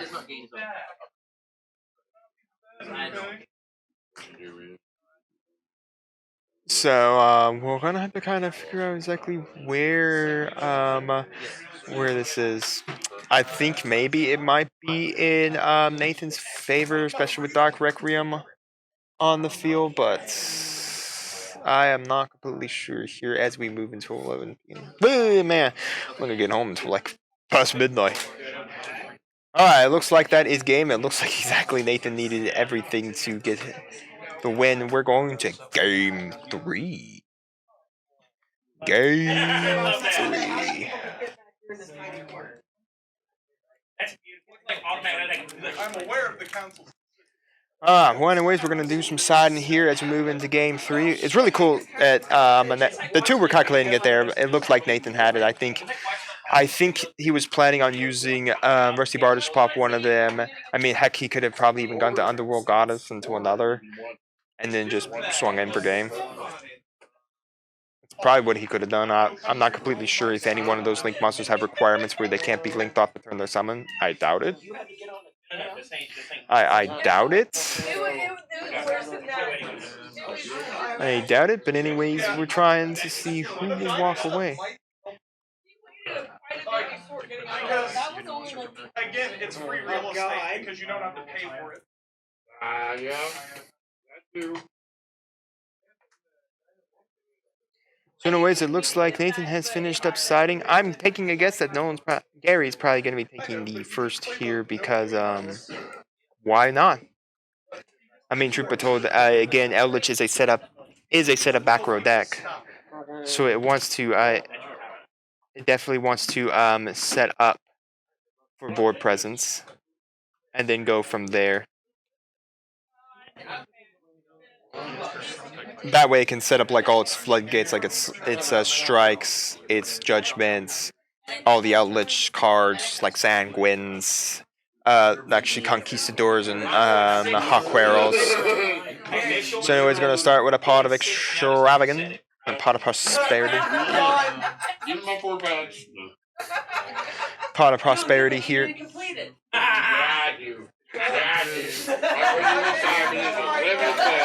So anyways, he's going to assume that the 6 cards there. If there's no response from Nathan, this will go through. Looks like there isn't. Dylan, let's excavate those 6. Hawkwero, the 1 spell card, I think a Dogmatic Punishment, a Strike, and I can't... I have no idea what the others are. He might be going for the Strike. I think he may have been going for he might have gone for a Judgment there. Again, his opponent takes only half damage here for the end of it all. Okay, so we got a set, and then we're gonna activate Black Elixir here. That summons an Eldritch in defense position, and it cannot summon at any other way it wants to. It has to summon in defense position that is specifically stated. And all that, but anyways, we have 3 sets, and that is it. So we'll have to see kind of how we go. So we got a Foolish Burial here, beginning to barrel a monster. So we're going to, looks like we're gonna send the Cloak to the graveyard. And then let's see, can he get the combo? So yep, that is the combo right there. Tour Guide. Good old Tour Guide. That's going to, of course, give us all the triggers.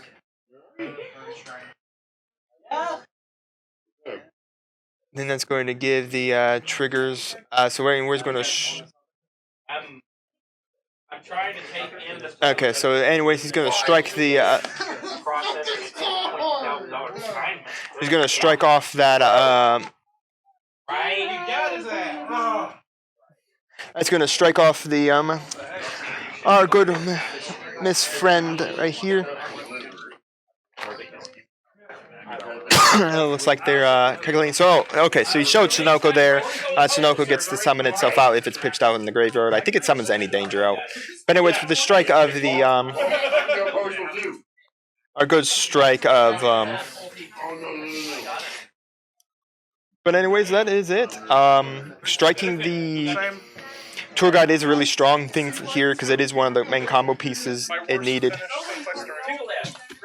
Thin it here, and then of course the snake, and then going to banish. It's going to banish out, and here we go for the Quero. Oh right, the Black Elixir banishes itself out, going to summon the Conquistador. We're going to move the Eldritch to attack. We're going to set up even more back row. We're going to punch. We're going to buff by 5. So basically, this is protecting the snake.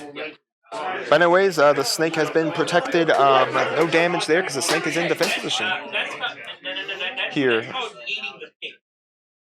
So anyways, now we're going to normal summon up that good old 100%.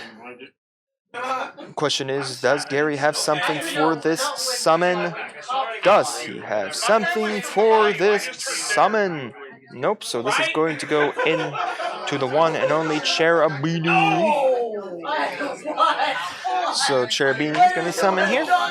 And then Cherubini is of course going to trigger its effect. Cost is to send a burning a card to the graveyard. So now gaining the power, that's the resolution of the effect. The cost is a send. So anyways, the graph is going to then of course be able to trigger itself here. So we're going to. So question is. So it looks like we're going to be negating the effect by saying the Golden Lord, of course. So that does mean Graph's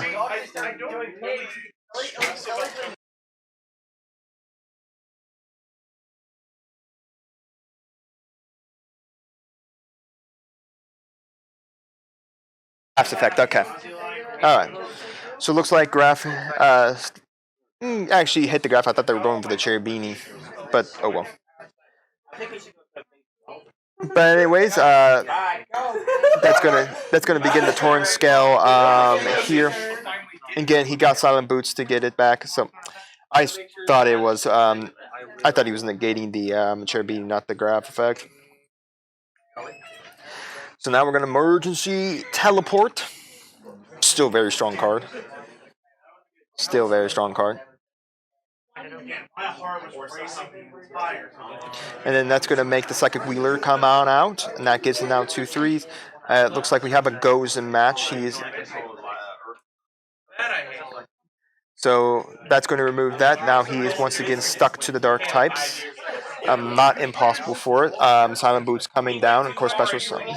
So here we got Stan Greaves coming down as well. We just keep going further. We just keep going. Or is that there can only be one to make this even more of a nuisance of a deck? I did it! I did it! Yay! Good job, Nolan. Oh yeah, I'm back. I didn't die. Anyways, we'll have to see kind of where we go to end this now. So it looks like we are going to go into Break Sword. So the question is, will anything else happen here with this Break Sword? They are ending pretty close on time here. So that is the question. Alright, here we go. It looks like that's going to make into a Rusty Birdish. Again, Break Sword has yet to trigger its effect. Again, if Break Sword is ever destroyed, it does get to spend back the 2 material that, or at least 2 Phantom Knights under it. So we'll have to see. Gary is taking his time, seeing if he's got anything under in those back row to help him with a Rusty Birdish and things. So we're going to activate Conquistador. I think that's where you should have probably activated Conquistador. Conquistador doesn't get to do anything; it just gets to come out here and be an 1800 defense buff. There's no Golden Lord. Or did they go to battle? I'm not exactly sure. But it looks like they actually went to battle. They're asking Cameron So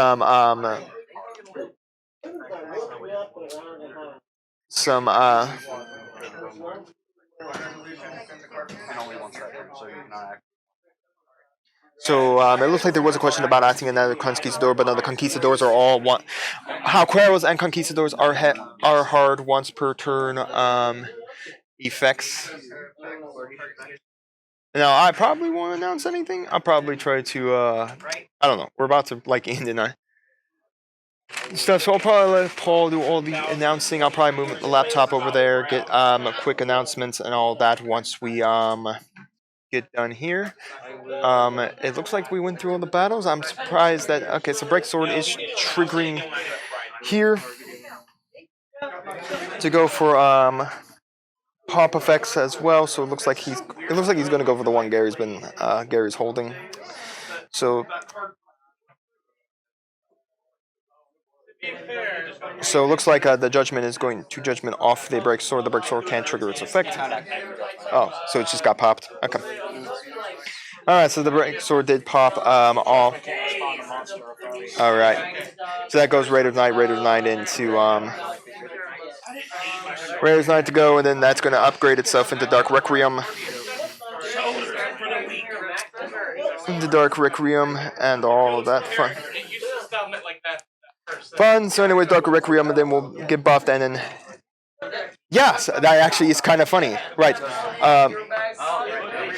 Right, and he can't even go to the Zeus, but that is true. He could go over any XYZ over into Zeus because it just states an XYZ has to battle. Zeus doesn't have to go over the XYZ that battles. That's just the strength of Zeus, and it's by the way, it's by any XYZ that battles.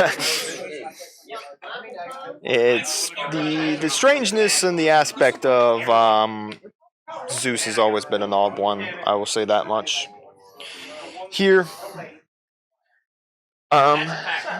but yeah. So here we go. So then we're gonna excavate. I really not exactly sure how Gary gets out of this. I mean, sure, he could summon Eldritch, but I'm pretty sure Dark Requiem is pretty buffed here, and I don't know when Dark Requiem loses that attack. And it looks like that is the time, and that is it. So anyways, we're ending here. Good evening, ladies and gentlemen. You haven't heard this voice in a while, now have you? I'm probably sure most of you are glad, but of course this is the lovely shop owner, Paul. I have a lot of people standing around looking at me like I'm crazy, which is typical. But we're going to give out prizing. We had 18 people tonight. It was a case tournament. The winner gets OTS 19 case. And then I went and subdivided another case of OTS 8 or 19 out amongst the group. Each person gets a minimum of 4 packs, of course, for their entry. And then I also threw in OTS 18s to each person. And then for people placing 12th and higher, they got more than just the 4 and 1. So we had one clear winner, and we only had one tie this game. So it was very nice. We only had one tie. Last week we had, I think, 805 ties, but it's fine. So we're going to go ahead and start going over the winners. And as usual, I will find something about each one of them to make fun of because it's what I do. So I'm going to make fun of 18 people tonight. This is going to be great. Good times for all. It's worth the $20 entry just to get made fun of in this house. And so here we go. All right, starting with 18, Jameson Denny. Jameson, let's see. I can't make fun of him. He's got a Dragon Ball Z shirt on, so it's all good. All right, 17. We call him Captain Sanchez. We're not going to talk about that today. You know, we don't talk about Bruno or him. Eric Lovell. Why are they clapping for you? Because it would be rude not to. And It's your job to embarrass him, not ours. that's true. Good. Yeah, you guys do the sportsmanship, and I just harassed him. I love it.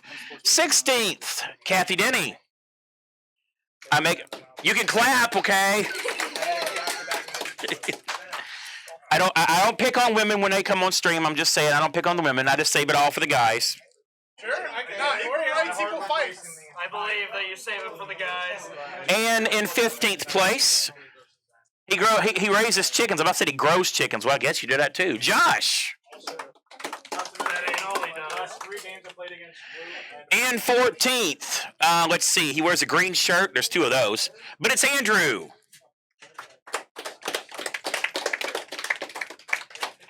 You got one croc one way and one croc the other. What's up with that?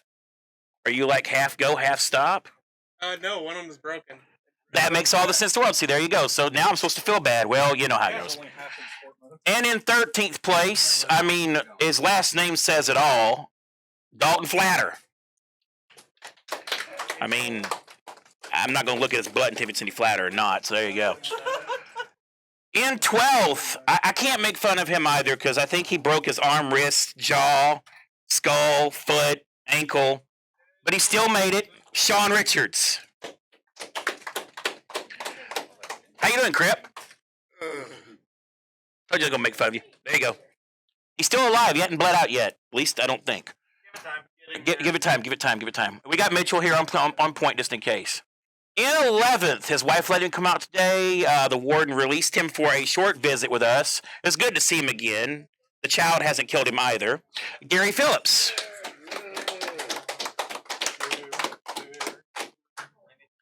In 10th, I ain't about to make fun of him because I'd like to live to see tomorrow. He is the bodyguard. Don't look at me like that. Mitchell Johnson. Number 9, he knows 2,507 languages, only speaks 2 of them and understands none. Logan. How's that Ball State degree treating you? Yeah, expensive piece of paper. Same as mine. In 8th, let's see. I got to figure out what to make fun of. Let's see. We'll call him first. I'll make fun of him in a minute. 8th, Nathan McCord. You're just dressed too plain. I got nothing to make fun of. There you are. Hey, I'm above average. Above average. There you go. In 7th, Parker Ring. Had a good joke earlier, but we're not going to say it online. There you are. In 6th place, I think he wears a purple shirt somewhere around here. He's got a jacket that envelops 4 of us. Gage Ross. Man, it seems like the higher the rankings, the less the clapping gets. This is some salty fools in this house. By the time we get the winner, no one's going to clap. They're going to be like, boo. Slowly dying because they're life out of their ball. In 5th place, apparently my comedy is failing this group. It's fine. Jess Winarski.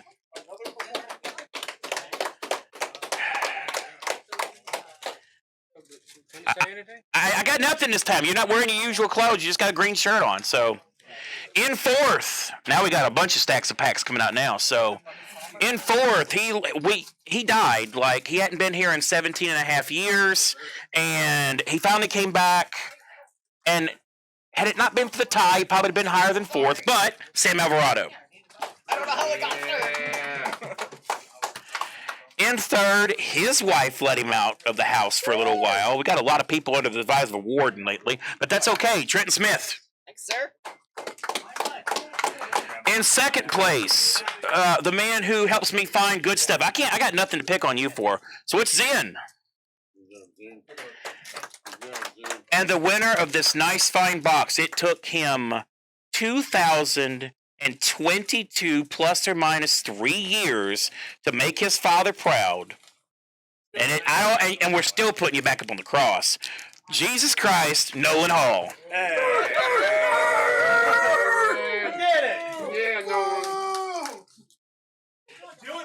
And that is all for our OTS 19 tournament. We will have an OTS 20 tournament in October once we get our next stuff in. So, oh yeah, we get OTS 20 in October, and I'm supposed to get right now. I'm targeted for 20 boxes of it. So we're gonna have we'll have a nice OTS 20 tournament in October or November. Hopefully, we'll have all 18 of us back again. Maybe a few more. Well, either way, I hope you enjoyed the comedy. You didn't have to pay for it. It was free. So you really can't complain too much. And if you do, well, it happens. So be safe.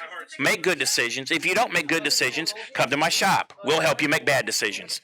And that is all. Have a good day, and I'll give you back to the esteemed host of this establishment, I think. I don't own The owner of the Twitch, the stream we're doing, Twitch, YouTube, whatever it is, we love it. But long live him, Tyler Bean.